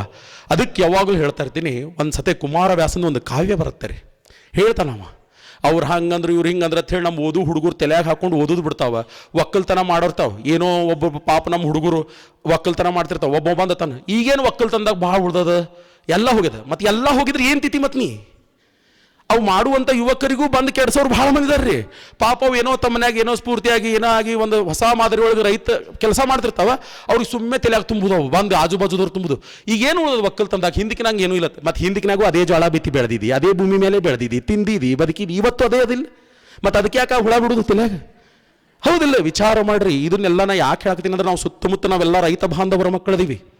ನಾವೆಲ್ಲರೂ ರೈತರಾದ್ರೆ ಎಂದೂ ಗೈರಲ್ಲಿದೆ. ಪರಮ ಪೂಜ್ಯ ಅಪ್ಪಾಜಿಯವರು ತಮ್ಮ ಜೀವನದ್ದಕ್ಕೂ ಹೇಳ್ಯಾರ. ಹೌದಾ? ಕೋಟಿ ವಿದ್ಯೆಗಳಲ್ಲಿ ಮೇಟಿ ವಿದ್ಯೆಯೇ ಮೇಲು ಅಂತ. ಹೌದಾ? ಇವತ್ತು ಯಾರೇ ನಮ್ಮ ಮಕ್ಕಳು ಯಾರೇ ಒಕ್ಕಲ್ತನ ಮಾಡಕತ್ತಾರ, ನಮ್ಮ ಹುಡುಗರು ಒಕ್ಕಲ್ತನ ಮಾಡಕತ್ತಾರ, ಹೆಮ್ಮೆಯಿಂದ ಹೇಳ್ರಿ, ನನ್ನ ಮಗ ಒಬ್ಬ ರೈತ ದೇಶಕ್ಕೆ ಅನ್ನ ಹಾಕವ ನಂತರ ಹೆಮ್ಮೆಯಿಂದ ಹೇಳುವಂಥ ಕಾರ್ಯ ಮಾಡ್ಬೇಕು ನಾವು. ಅದನ್ನು ಬಿಟ್ಟು ಮಾರಿ ಸಪ್ಪಗೆ ಮಾಡಿ ನಮ್ಮ ಮಗ ಒಬ್ಬ ಕಲಿತು ಅಮೇರಿಕಕ್ಕೆ ಹೋಗ್ಯಾನ್ರಿ, ಒಬ್ಬ ಇಲ್ಲೇ ಒಕ್ಕಲ್ತನ ಮಾಡ್ತಾನ್ರಿ. ಯಾಕೆ ಅವ ಒಕ್ಕಲ್ತನ ಮಾಡ್ಯಾನ ತಾವ ಅಮೇರಿಕಕ್ಕೆ ಹೋಗ್ಯಾನ, ಇಲ್ಲಿಗೆ ಆಮೇಲೆ ಹೋಗಿದ್ದು ಅಮೇರಿಕಕ್ಕೆ. ಹೌದಾ? ಇಲ್ಲ. ಅದಕ್ಕೆ ಯಾವಾಗಲೂ ಹೇಳ್ತೀನಿ, ರೈತ ತಾಯಂದಿರಾಗಿರ್ಬೋದು, ರೈತ ತಂದೆಂದ್ರೆ ನೀವು ಅಲ್ಲಿ ಪಾಲಕರು ಹೆಚ್ಚು ಸಂಖ್ಯೆಯಲ್ಲಿ ಇರುವುದಕ್ಕೆ ನಮ್ಮ ಯುವಜನತೆ ಏನಾದರೂ ರೈತ ಕಾರ್ಯದಲ್ಲಿ ತೊಡಗಿದ್ರೆ ಅವರಿಗೆ ಪ್ರೋತ್ಸಾಹ ಬೆನ್ನೆಲುಬಾಗಿ ನಿಂದ್ರೆ. ಈ ಭೂಮಿ ತಾಯಿಯನ್ನು ನಂಬಿದವರು ಯಾವತ್ತೂ ಕೆಟ್ಟಿಲ್ಲ. ಭೂಮಿಗೆ ಬಿದ್ದ ಬೀಜ, ಎದೆಗೆ ಬಿದ್ದ ಅಕ್ಷರ, ಗಿಡ ಆಗಲೇಬೇಕು, ಮೊಳಕೆ ಆಗಲೇಬೇಕು, ಮರ ಆಗಲೇಬೇಕು, ಹಣ್ಣು ಕೊಡಲೇಬೇಕು. ಈ ಸತ್ಯವನ್ನು ಮಕ್ಕಳಿಗೆ ತಿಳಿಸಿಕೊಡಬೇಕಾದವರು ನಾವು. ಹೌದಾ? ಅದಕ್ಕೆ ಇಲ್ಲಿ ಅವರಿವರ ಬಗ್ಗೆ ತಲೆ ಕೆಡಿಸ್ಕೋಬೇಡ್ರಿ ಅನ್ನಕ ಒಂದು ಶರಣರು ಒಂದು ಮಾತು ಹೇಳ್ಯಾರ. ಏನು ಹೇಳ್ಯಾರಪ್ಪ ಅಂತಂದ್ರೆ, ಕುಮಾರವ್ಯಾಸ ನಿಮಗೆ ಗೊತ್ತಿರ್ಬೋದು. ಕುಮಾರವ್ಯಾಸ ಅಂತ ಹೇಳಿ ನಾವು ನೋಡ್ತೀವಿ ರೀ. ಅವರು ಗದುಗಿನ ಭಾರತ ಅನ್ನುವಂತಹ ಒಂದು ಕಾವ್ಯ ಬರೀತಾರೆ. ಅವ ನಾ ಮಹಾಭಾರತ ಬರಿತೀನಿ ಅಂತಂದಾಗ ಅಲ್ಲಿರುವಂತಹ ಸಮಕಾಲೀನ ಜನ ಏನಂದ್ರತ್ ಗೊತ್ತೇನ್ರಿ? ನಿನ್ನಂಥವೇನ ಮಹಾಕಾವ್ಯ ಬರೀತಿ, ನಿನ್ನ ಕೈಲಿ ಏನಾಗ್ತದ? ಅಂಥ ವ್ಯಾಸ ಮಹರ್ಷಿನೇ ಅದನ್ನು ಬರೀಬೇಕಾದ್ರೆ ರಗಡ್ ಪಾಪ ಕಷ್ಟಪಟ್ಟು ಬರ್ದಾನ, ನಿನ್ನಂಥವನ ಕೈಲಿ ಏನು ಬರೆಯಕ್ಕೆ ಆಕೈತಿ ಅಂದ್ರಂತ. ಹಂಗೆ ಅಂದಾರ ಅಂತವತ್ತೇನಾರ ಕುಮಾರವ್ಯಾಸ ಮಹಾಭಾರತವನ್ನು ಬರೆದು ಬಿಟ್ಟಿದ್ದ ಅಂದ್ರೆ ಇವತ್ತು ಈ ವೇದಿಕೆ ಮೇಲೆ ನಮ್ಮ ನಿಮ್ಮ ಬಾಯಿ ಒಳಗೆ ಬರ್ತಿದ್ದಿಲ್ಲ. ಅದಕ್ಕೆ ಅವ ಒಂದು ಮಾತು ಹೇಳ್ತಾನೆ, ಚೋರ ನಿಂದಿಸಿ ಶಶಿಯ ಬೈದಡೆ ಕ್ಷೀರವನು ಶಯ ರೋಗಿ ಹಳಿದಡೆ ವಾರಣಾಸಿಯ ಹೆಳವ ನಿಂದಿಸಿ ನಕ್ಕರೇನಹುದು. ಎಂಥ ಅದ್ಭುತ ಮಾತು ಹೇಳ್ದವ. ಒಬ್ಬ ಕಳ್ಳತನ ಮಾಡುವಂಥ ಕಳ್ಳ ಹೇಳ್ತಾನಂತ ಚಂದ್ರಗೆ, ನೀ ಯಾಕೆ ಬೆಳೆದಿಂಗಳು ಕೊಡ್ತೀಲಿ ಮಗನೇ? ನಾ ಕಳ್ಳತನ ಮಾಡ್ಬೇಕಾದ್ರೆ ನೀ ಬೆಳೆದಿಂಗಳು ಕೊಟ್ಟೆ, ನನಗೆ ಬೆಳಕು ಡಿಸ್ಟರ್ಬ್ ಆಗ್ತೈತಿ, ಮಂದಿ ನನ್ನ ಹಿಡಿತಾರೆ, ನೀ ಬೆಳಕು ಕೊಡಬೇಡ ಅಂತ ಚಂದ್ರಿಗೆ 1,000 ಬೈತಾನಂತ. ಆದ್ರೆ ಚಂದ್ರ ಬೆಳಕು ಕೊಡುವುದು ಬಿಟ್ಟನೇನು? ಚೋರ ನಿಂದಿಸಿ ಶಶಿಯ ಬೈದಡೆ ಕ್ಷೀರವನ್ನು ಕ್ಷಯ ರೋಗಿ ಹಳಿದಡೆ. ಹಾಲು TB ಪೇಷಂಟ, ಅಸ್ತಮಾ ಇದ್ದವ್ರು ಹಾಲು ಉಣಬಾರ್ದು. ಅವರ ಹಾಲು ಅದೇನು ಹಾಲು? ಚಂತನ ಆಕಳ ಎಮ್ಮೆ ಆ ಕಡೆ ಎಲ್ಲ ಹುಲ್ಲ ಮೇವ ತಿಂದು ಬರ್ತಾವ, ತಿಂದು ಆಕಳ ಹೊಟ್ಟೆನ ಹಾಲು ಬರ್ತದೆ. ಅದೇನು ಹಾಲು ಚಲೋ, ಅದೇನು ಚಲೋ? ಹಿಂಗತ್ತೆ ಹಾಲಿಗೆ ಅಲ್ಲಗಳಿದ್ರೆ ಈ ಜಗತ್ತಿನೊಳಗೆ ಏನಾರೇ ಹಾಲಿನ ಕಿಮ್ಮತ್ತು ಕಡಿಮೆ ಆಗ್ಯದೇನ್ರಿ? ಈ ಜಗತ್ತಿನೊಳಗೆ ಇವತ್ತಿಗೂ ಹಾಲಿನ ಕಿಮ್ಮತ್ತು ಏನಾರೇ ಕಡಿಮೆ ಆಗ್ಯದೇನು? ಕ್ಷೀರವನ್ನು ಕ್ಷಯ ರೋಗಿ ಹಳಿದಡೆ ವಾರಣಾಸಿಯ ಹೆಳವ ನಿಂದಿಸಿ. ನೋಡ್ರಿ, ಒಬ್ಬ ಕೈಲಾಗದವಂತ ಹೇಳಿ ಅದೇನು ಕಾಶಿ, ಅದೇ ಒಂದು ಲಿಂಗ, ಅದೇ ವಿಶ್ವನಾಥ, ಅದೇ ಗಂಗಾ ನದಿ, ಅದೇ ನೀರ ಅಂತ ಟೀಕೆ ಮಾಡಿದರೆ ಇವತ್ತೇನಾರೇ ಕಾಶಿ ವಿಶ್ವನಾಥನ ಕಿಮ್ಮತ್ತು ಕಡಿಮೆ ಆಗ್ಯದೇನು? ಇಲ್ಲಲ್ಲ. ಅದಕ್ಕೆ ನಾವು ಯಾವಾಗಲೂ ಹೇಳ್ತೀನಿ, ಕುಮಾರವ್ಯಾಸನ ಮನೋಭಾವನೆ ಇರಬೇಕು ನಮ್ಮ ಯುವಕರಲ್ಲಿ. ಚೋರ ನಿಂದಿಸಿ ಶಶಿಯ ಬೈದಡೆ ಕ್ಷೀರವನ್ನು ಕ್ಷಯ ರೋಗಿ ಹೇಳಿದಡೆ ವಾರಣಾಸಿಯ ಹೆಳವ ನಿಂದಿಸಿ ನಕ್ಕರೇನಹುದು. ಯಾರ ನಕ್ರೇನು, ಯಾರ ಬಿಟ್ರೇನು, ನನ್ನ ಕಾರ್ಯವನ್ನು ನಾನು ಸದೃಢವಾಗಿ ಮಾಡ್ತೀನಿ, ಗುರುದೇವರ ಪಾದವನ್ನು ನಂಬಿದ್ದೇನೆ, ತಂದೆ ತಾಯಿಗಳ ಆಶೀರ್ವಾದ ನಮ್ಮ ಮ್ಯಾಲದ, ನಾ ಮಾಡೇ ಮಾಡ್ತೀನಿ ಅನ್ನುವಂತಹ ಮನೋಧೈರ್ಯ ನಮ್ಮ ಯುವ ಜನತೆಗೆ ಬರಬೇಕು ಅನ್ನುವಂಥದ್ದನ್ನು ತಿಳ್ಕೋಬೇಕಾಗ್ತದೆ. ಇನ್ನೊಂದೇನು ಉಳಿದದ ಹೇಳ್ತಾರೆ, ಹಿರಿದ ಶನವನ್ನು ಬಿಟ್ಟಿರಲು ಬೇಕು ಅಂದ್ರೆ ಅರ್ಥ ಆಚಾರ ವಿಚಾರ ಸಂಸ್ಕಾರ. ನಮ್ಮ ಹಿರಿಯರು ಭಾಳ ಚಂದ ಹೇಳ್ಯಾರ. ನಾವು ಮನುಷ್ಯರದೀವಿ, ಮನುಷ್ಯ ಜನ್ಮದ ತಿಳುವಳಿಕೆ ಉಳ್ಳಂಥ ಜನ್ಮದ, ತಿನ್ನಬೇಕಾಗಿದ್ದೇ ತಿನ್ರಿ. ಹೌದಾ? ಶರಣರು ಹೇಳ್ತಾರೆ, ತಿನ್ನಬೇಕಾಗಿದ್ದೇ ತಿನ್ನಬೇಕಲ್ಲ ಈ ಭೂಮಿ ಮೇಲೆ. ಮಾನವ ಜನ್ಮಕ್ಕೆ ಬಂದೀವಿ, 84 ಲಕ್ಷ ಕೋಟಿ ಜೀವರಾಶಿಯನ್ನು ದಾಟಿ ಬಂದ ಈ ಶರೀರ ಅಂತ ಹೇಳ್ತೀವಿ. ಇಂಥ ಅದ್ಭುತವಾದಂತಹ ಶರೀರಕ್ಕೆ ಎಷ್ಟು ಬೇಕು ಹಿತವಾದ ಮಿತವಾದ ಆಹಾರವನ್ನು ಹಾಕಬೇಕು ನಮ್ಮ ಯುವಜನತೆ. ಇವತ್ತು ನೋಡ್ತಾ ಇರ್ತೀವಿ, ಅದಕ್ಕೆ ನಾವು ಸ್ವಲ್ಪ ಬದ್ಧರಿಲ್ಲ, ನಮ್ಮದು ಹೊಟ್ಟೆ ಬಂದ್ರೆ ಕರೆ. ಆದರೆ ನಿಮಗೊಂದು ಮಾತು ಹೇಳ್ತೀನಿ, ಯಾಕಂದರೆ ಆಹಾರ ಪದ್ಧತಿ ಒಳಗೆ ಬಹಳ ನಮ್ಮ ಯೋಗಿಗಳ ಹಾಗೆ. ಹೌದಾ? ಯಾವತ್ತು ಹೇಳ್ತೀನಿ, ತಿನ್ನಬೇಕಾಗಿದ್ದನ್ನು ತಿನ್ನಬೇಕು, ಮಾತನಾಡಬೇಕಾಗಿದ್ದನ್ನು ಮಾತನಾಡಬೇಕು, ಇವೆಲ್ಲ ತಿಳ್ಕೋಬೇಕು. ಅದಕ್ಕೆ ಆಹಾರ ಪದ್ಧತಿಯನ್ನೂ ಸಹಿತ ನಾವೇನಪ್ಪ ಅಂದ್ರೆ ಸ್ವಲ್ಪ ಅಳವಡಿಸ್ಕೊಳ್ಬೇಕಾಗ್ತದೆ. ಹೌದಾ? ಇವತ್ತು ನಮ್ಮ ಯುವತಿಯರು ಅಂದರೆ ವಿದ್ಯಾರ್ಥಿನಿಯರು ಕೇಳಿದ್ರೆ ಅವ್ರ ಬ್ಯಾಗ್ದಾಗ ತೆಗಿರಿಬೇಕಾದ್ರೆ ನೀವು ಬರೀ ಚಾಕ್ಲೇಟ ಕುರುಕುರೆ ಇವೇ ಅದಾವ ಅವ್ರ ಬ್ಯಾಗ್ನಾಗ. ಈ ಕಡೆ ನಮ್ಮ ಹುಡುಗರು ಬ್ಯಾಗ್ನಾಗ ತೆಗೀರಿ ಗುಟಕ, ಅವು ಏನೋ ಮತ್ತೆ ಇರಬಾರ್ದು ವಸ್ತುಗಳೆಲ್ಲ ಅವೇ ಅದಾವ. ಯಾಕೆ? ಇದು ಎದಕ್ಕೆ ಬೇಕು ನಮಗೆ? ಭಗವಂತ ಕೊಟ್ಟಿರುವ ಇಂತಹ ಈ ಸುಂದರವಾದ ಶರೀರ, ಬಸವಣ್ಣನವರು ಹೇಳಿಲ್ವೇ, ಎನ್ನ ದೇಹವೇ ದೇಗುಲ ಅಂತ ಹೇಳಿದ್ರು. ಇಂತಹ ದೇಗುಲಕ್ಕೆ, ಪವಿತ್ರವಾದಂತಹ ದೇಗುಲಕ್ಕೆ ಪವಿತ್ರವಾದಂಥ ತೀರ್ಥ ಪ್ರಸಾದವನ್ನು ಹಾಕಬೇಕೇ ವಿನಃ ಅನಾವಶ್ಯಕವಾಗಿ ಶರೀರ ಹಾಳು ಮಾಡುವಂತಹ ತಿಂಡಿ ತಿನಿಸುಗಳನ್ನು ಹಾಕಿ ಈ ಶರೀರವನ್ನು ಒಮ್ಮೆ ಹೋದ್ರೆ ಬರ್ತೀವ್ರೆ, ಹುಟ್ಟಿದ ಹುಳ ಒಮ್ಮೆ ಸಾಯಲೇಬೇಕು ಅಂತ ನಿಮಗೆಲ್ಲರಿಗೂ ಗೊತ್ತದ. ಆದ್ರೆ ಸಾಯು ಟೈಮಿಗೆ ಸತ್ರ ಬಾ ಚಂದ. ನಡಮಧ್ಯಾಹ್ನ ಹೋದ್ರೆ, ನಡಮಧ್ಯಾಹ್ನದಾಗ ಯಾರು ಹೋಗ್ತಾರ? ಇಂಥ ಚಟ ಮಾಡಿದವರೇ ಹೊಂಟಾರೆ. ಹೌದಾ? ಇಲ್ಲ. ಅದಕ್ಕೆ ದಯವಿಟ್ಟು ಹೇಳ್ತಾ ಇದ್ದೀನಿ, ಯುವ ಶಕ್ತಿ ಅನ್ನುವಂಥದ್ದು ಬಹಳ ಅದ್ಭುತವಾದಂಥ ಶಕ್ತಿ ಅದ. ಅದಕ್ಕೆ ದಯವಿಟ್ಟು ಏನಪ್ಪ ಅಂದ್ರೆ ಎಲ್ಲರಿಗೂ ಹೇಳ್ತಾ ಇದ್ದೀನಿ, ಯಾರ್ಯಾರ ಮನ್ಯಾಗ ಪಾಲಕರು ಬಹಳ ಎಚ್ಚರಿಕೆಯಿಂದ ಇರಬೇಕಿದ್ರಾಗ. ಬರೇ ನಾವು ವಿದ್ಯಾರ್ಥಿಗಳಿಗೆ ಇವತ್ತು ಅಪ್ಪ ಅವರು ಯುವ ಜನತೆಗೆ ಹೇಳಂದಾರ ತಿಳ್ಕೊಂಡಂದ್ಮೇಲೆ ಯುವ ಜನತೆ ಅಷ್ಟಲ್ಲ, ಯುವ ಜನತೆಯನ್ನು ಸದೃಢವಾಗಿ ನಿರ್ಮಾಣ ಮಾಡುವಲ್ಲಿ ತಂದೆ ತಾಯಿಗಳ ಪಾತ್ರವೂ ಬಹಳ ಮುಖ್ಯವಾಗಿದೆ. ಯಾಕತ್ ಕೇಳ್ರಿ, ಹೇಳ್ತೀನ. ನೀವೇ ಮನೆಯಾಗ ಕೂತ ಹುಡುಗನ ಕೈಲಿ ಹಸಣ ಕೂಸೋದು. ಈಗ 6ನೇ ತಗೊಳೈತಿ, ಅದ್ರ ಕೈಯಾಗ ಗುಟ್ಕಾ ತಗೊಂಡು ಬಾ ಹೋಗ್, ಒಂದು ಚೀಟಿ ತಂಬಾಕು ತೊಂಬ ಹೋಗ್, ಒಂದು ಸಿಗರೇಟ್ ತೊಂಬ ಹೋಗ್.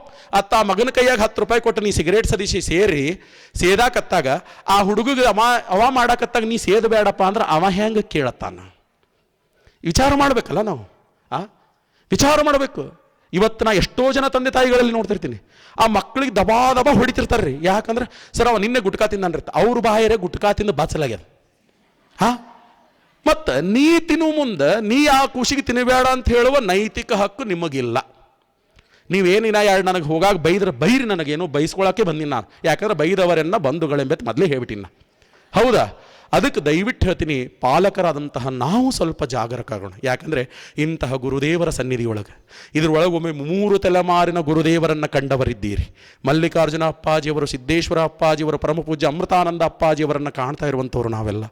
ಇಂತಹ ದಿವ್ಯ ಮಹಾತ್ಮರ ಸಾನ್ನಿಧ್ಯದಲ್ಲಿ ಬಂದಂತಹ ನಾವು, ಅವರ ಶಿಶು ಮಕ್ಕಳು ಅಂತ ಅನಿಸಿಕೊಂಡಂತಹ ನಾವು, ನಮ್ಮ ನಡೆ, ನಮ್ಮ ನುಡಿ, ನಮ್ಮ ಹಾವ, ನಮ್ಮ ಭಾವ ಹೇಳಬೇಕು, ನೀವು ಗುರುದೇವಾಶ್ರಮದಿಂದ ಬಂದವರೇನು ಅಂತ ಮಾತನಾಡಬೇಕು.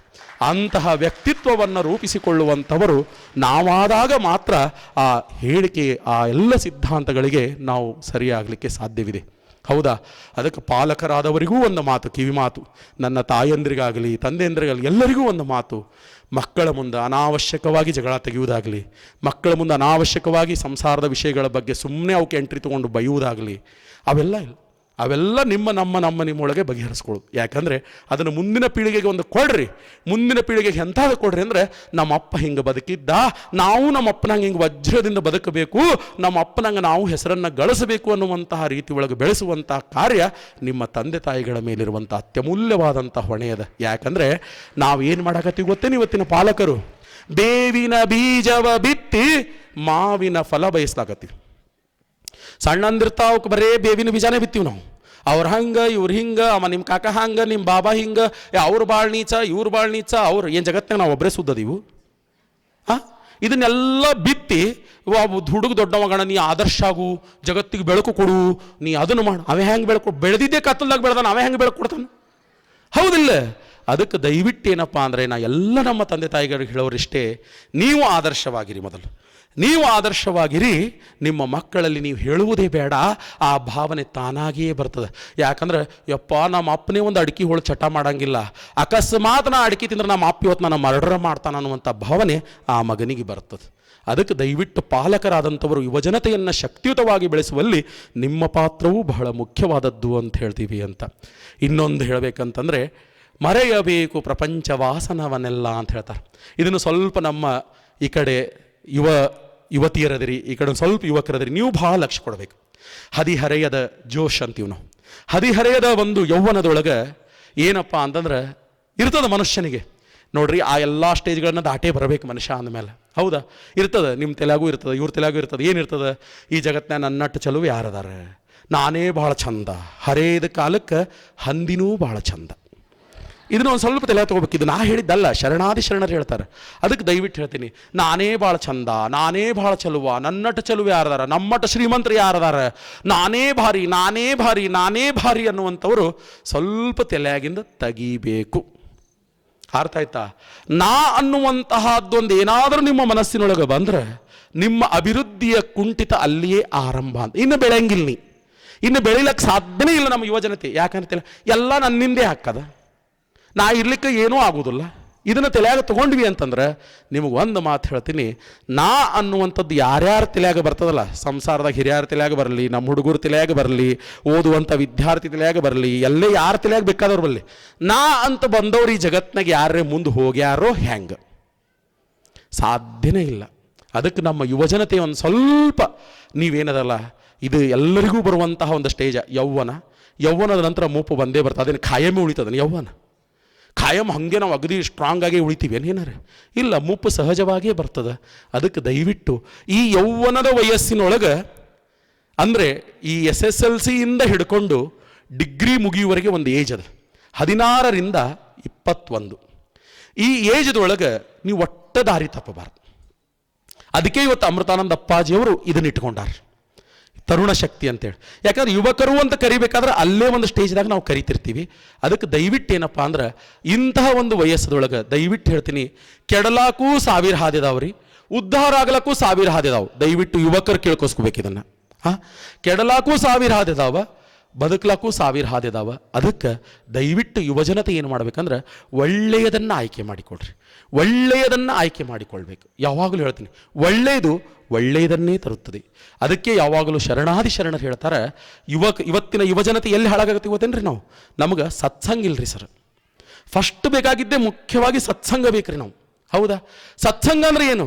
ಈಗ ಕೂತೀವಿ ನೋಡಿ ನಾವು ನೀವೆಲ್ಲ, ಇದು ಸತ್ಸಂಗ. ಸರ್, ಈ ಸತ್ಸಂಗದಿಂದ ಏನು ಲಾಭ ಅದ ರೀ ಸರ್? ಸತ್ಸಂಗದಿಂದ ಏನು ಲಾಭ ಅದಂದ್ರೆ ಗೆಜ್ಜಿ ಸರ್ ಅಂತವ್ರು ಬಂದು ಸ್ಪೀಚ್ ಮಾಡಕ್ಕೆ ಒಂದು ಗುರುನಾಥ ಅವಕಾಶ ಕೊಟ್ಟಲ್ಲ, ಇದೇ ಸತ್ಸಂಗದ ಲಾಭ. ಹೌದಾ? ಯಾರು ಗೊತ್ತಿದ್ರೆ ಗೆಜ್ಜಿ ಸರಿ ಇಲ್ಲೇ?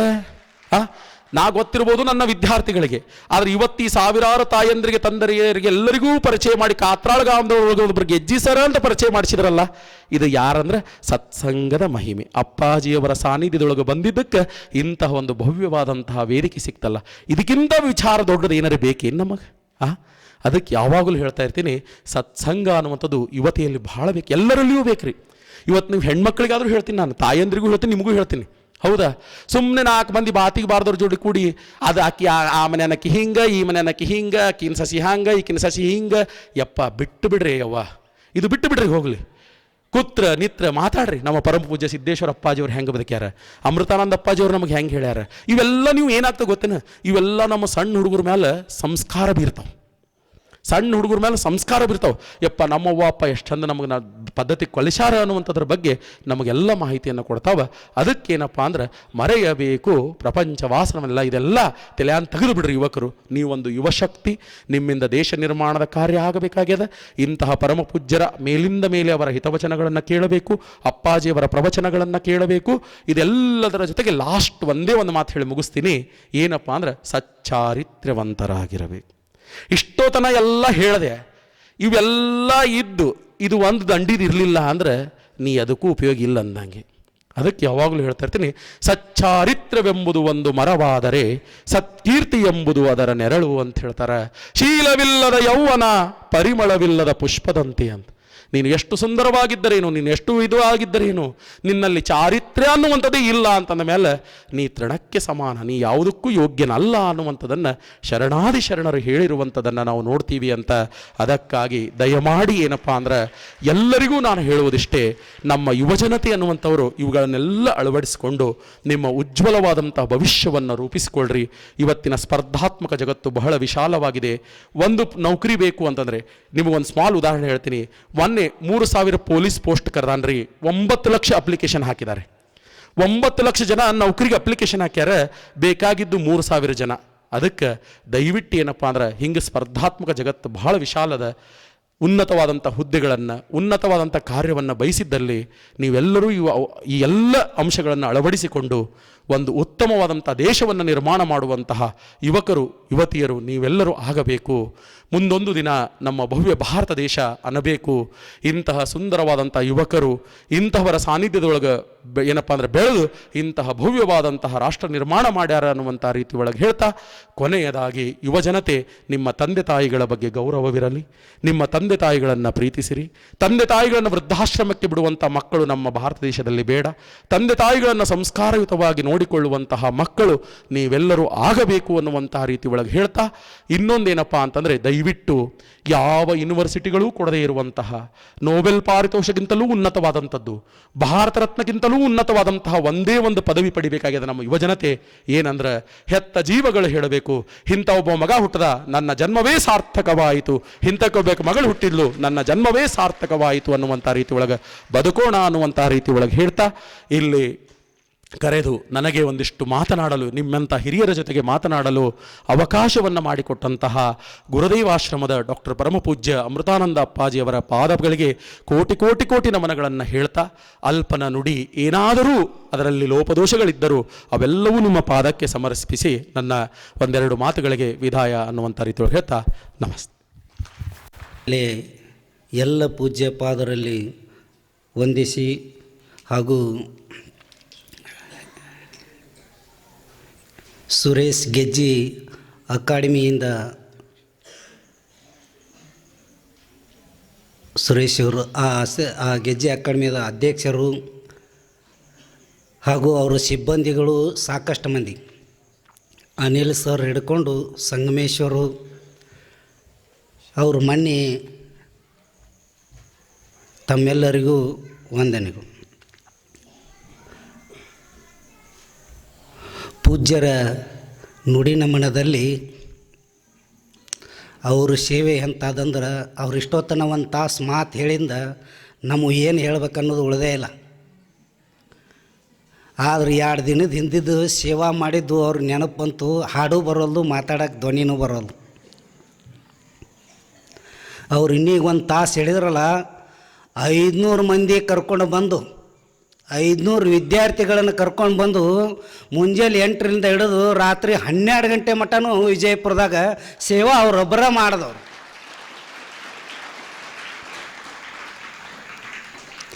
ಎದಕ್ಕೆ ಚಪ್ಪಲಿ ಹೊಡೆದ್ರಿ ಬಿಡ್ರಿ ಅಂತ ಹೊಡೆದ್ರೇನು?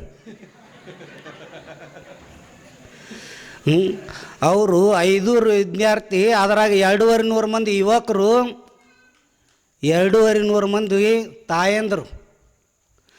ನಮ್ಮ ಆಶ್ರಮದಾಗ ಫಸ್ಟ್ ಮೊದಲಿಗೆ ಹೆಣ್ಮಕ್ಳು ಇಡೀ ಗ್ರೌಂಡ್ ಒಳಗೆ ಕಂಟ್ರೋಲ್ ಮಾಡಿದ್ದಂದ್ರೆ ಇದೇ ಫಸ್ಟ್ ವೇದಿಕೆ ಅವ್ರದ್ದು ಆಶ್ರಮದಾಗ.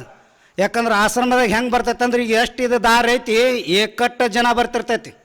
ಅದು ಗಂಡಸುರ ತಿಪ್ಪರ್ಲಾಗ ಹೊಡಿಪಾಳೆ ಇರ್ತೈತೆ ಅಲ್ಲಿ. ಅಂಥದ್ರಾಗ ತಾಯಂದರು 3-4 ತಾಸು ಅವರೊಬ್ಬರ ನೋಡ್ಕೊಂಡ್ರು. ಇದೇ ಫಸ್ಟ್ನೇ ಮೊದಲಿಗೆ. ಅದಕ್ಕೆ ಯುವಕರ ಶಕ್ತಿ ಎಂಥದ್ದು ಅನ್ನೋದ್ರ ಬಗ್ಗೆ ಗುರುಗಳು ಅದಕ್ಕೆ ಆರಿಸಿಟ್ಟಾರ. ಮನಸ್ಸು ಮಾಡಿದ್ರೆ ಏನು ಬೇಕಾದ್ದನ್ನು ಸಾಧಿಸ್ಬೋದು ಅನ್ನೋದಕ್ಕೆ. ಆದ್ರೆ ಮನಸ್ಸಿಲ್ಲ ಅಂದ್ರೆ ಏನು ಮಾಡೋಕ್ಕಾಗಂಗಿಲ್ಲ. ಈಗಿನ ಯುವಕರ ಬಗ್ಗೆ ಅವರು ಹೇಳಿದ್ರು ಏನೇನು ಬಳಸ್ತಾರೆ ಅನ್ನೋದ್ರ ಬಗ್ಗೆ, ಯಾರ್ಯಾರ ಹತ್ರ ಏನೇನು ಇರ್ತಾವಂತೇಳಿ. ಮತ್ತು ಅಂಥವು ತಿಂದ್ರೆ ಏನಾಗ್ಬೇಕು ಅವರು? ಇಲ್ಲೇ ಒಂದಿಬ್ಬರು ನಡು ಮಂದಿ ಕುಂತಾರೆ, ಬೆಳಾರ ಪೈಲ್ವಾನ್ರು. ಒಬ್ರು ಬಾಲುವ ಪೈಲ್ವಾನ್ರು ಅದಾರ, ಕಾತ್ರಾಳ ಪೈಲ್ವಾನ್ರು ಬೆಳಾರ ಅದಾರ. ಅವ್ರು ನೋಡ್ರಿ ಹೋಗೋ ಮುಂದೆ ಒಂದು ಸ್ವಲ್ಪ ಅವ್ರು ಯಾರು ಅಂತಂತೇಳಿ. ಅವ್ರಿಗೆ 70-80 ಆಗ್ಯಾರ. ಇನ್ನೂ 4 ಮಂದಿ ಇದ್ರ ಬಂದ್ರೆ ಒಂದ ಕೈಲಿ ದುಡ್ಕೊಂಡು ಹೋಗಂಗೆ ಅದಾರ. ಈಗ ನಮ್ಮ ಯುವಕರು ಅದಾರ, ಅವ್ರು ನಡೆದ ಮ್ಯಾಗ ಪ್ಯಾಂಟನೇ ಇಲ್ಲಂಗಿಲ್ಲ ಕಾಲೇಜಿಗೆ ಹೋದಾಗ. ಇನ್ನು ಯುವ ಶಕ್ತಿ ಅಂದ್ರೆ ನಾವು ಹೆಂಗೆ ಕಂಟ್ರೋಲ್ ಮಾಡೋದಿನ್ನು? ಅದಕ್ಕೆ ಅವ್ರು ಹೇಳ್ದಂಗೆ ನಾವು ಅಂತಿಂಥದನ್ನು ಬಳಸಿದ್ರೆ ನಾವು ಯುವಕ ಶಕ್ತಿ ಅಂದ್ರೇನು? ಮನಿನ ಕಟ್ಟೋಕ್ಕಾಗಲಾರ್ದವ್ರು ಇನ್ನು ಊರೇನು ಕಟ್ಟೋದು, ಇನ್ನು ರಾಜ್ಯನ ಕಟ್ಟೋದು, ದೇಶನ ಕಟ್ಟೋದು. ದೇಶ ಕಟ್ಟಬೇಕಾದ್ರೆ ಯುವಕರ ಶಕ್ತಿ ಬೇಕಾಗೈತಿ. ಮತ್ತು ಇವರ ಆದ್ರಿದ್ರೆ ಇವ್ರನ್ನ 4 ಮಂದಿ ಕಟ್ಟೋರಿದ್ರೆ ಈ ದೇಶ ಹೆಂಗೆ ಕಟ್ಟೋದು? ಅದಕ್ಕೆ ಈಗ ಮೊದಲು ಹೆಂಗಿತ್ತಂದ್ರೆ ಸಂಸ್ಕಾರ ಮನ್ಯಾಗ ಮಕ್ಕಳು 4 ಮಂದಿ ಏನು ಸಂರಕ್ಷಣೆ ಮಾಡಿದ್ರೆ ಮುಪ್ಪಿನ ಕಾಲಕ್ಕೆ ನಮಗೆ ಅನುಕೂಲ ಆಕ್ಕಾರ. ಮತ್ತು ದುಡಿದು ಹಾಕ್ತಾರ. ನಮ್ಮನ್ನು ಎಲ್ಲ ಜೋಪಾಸನ ಮಾಡಿ ದಂಡಿಗೆ ಹಚ್ಚಿ ಅವ್ರು ಆರಾಮಿರ್ತಾರೆ ಅಂಥೇಳಿ 4 ಮಂದಿ ಮಕ್ಕಳನ್ನ ಜೋಪಾಸನ ಮಾಡ್ತಿದ್ರು. ಈಗ ಹಂಗಾಗಿಲ್ಲ. ಮಕ್ಕಳನ್ನ ಅವ್ರ ಉತ್ಪತ್ತಿನೂ ಮಾಡಬೇಕು. ಇವ್ರಿಗೊಂದು 15 ಅಥವಾ 30 ವರ್ಷ ಮಟ್ಟ 40 ವರ್ಷ ಮಟ್ಟ ಜೋಪಾಸನೂ ಅವರ ಮಾಡಬೇಕು. ಮುಂದೆ ಹೊಳ್ಳಿ ಇವ್ರನ್ನ ಹಲಿಗೆ ಹೊಡಿಸಿ ಕಳಿಸ್ಬೇಕಾಗೈತಿ.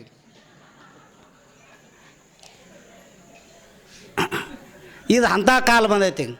ಯಾಕಂದ್ರೆ ಸರ್ ಹೇಳಿದ್ರಲ್ಲ, ಅವ್ರು ಅಂತಿಂತ ತಿಂದ್ರೆ ಮತ್ತೇನೈತಿ, ನಡು ಮಧ್ಯಾಹ್ನಕ್ಕೆ ಹಲಿಗೆ ಹೊಡ್ಸ್ಕೊಂಡು ಹೋಗೋದು. ಚಲೋ ತಿಂದವ್ರು ನೋಡ್ರಲ್ಲ ಅವ್ರು ಹೆಂಗದಾರ ಈಗ ಗಟ್ಟಿ ಮೊಟ್ಟೆಗೆ. ಅದಕ್ಕೆ ಸಮಯ ಭಾಳಿಲ್ಲ.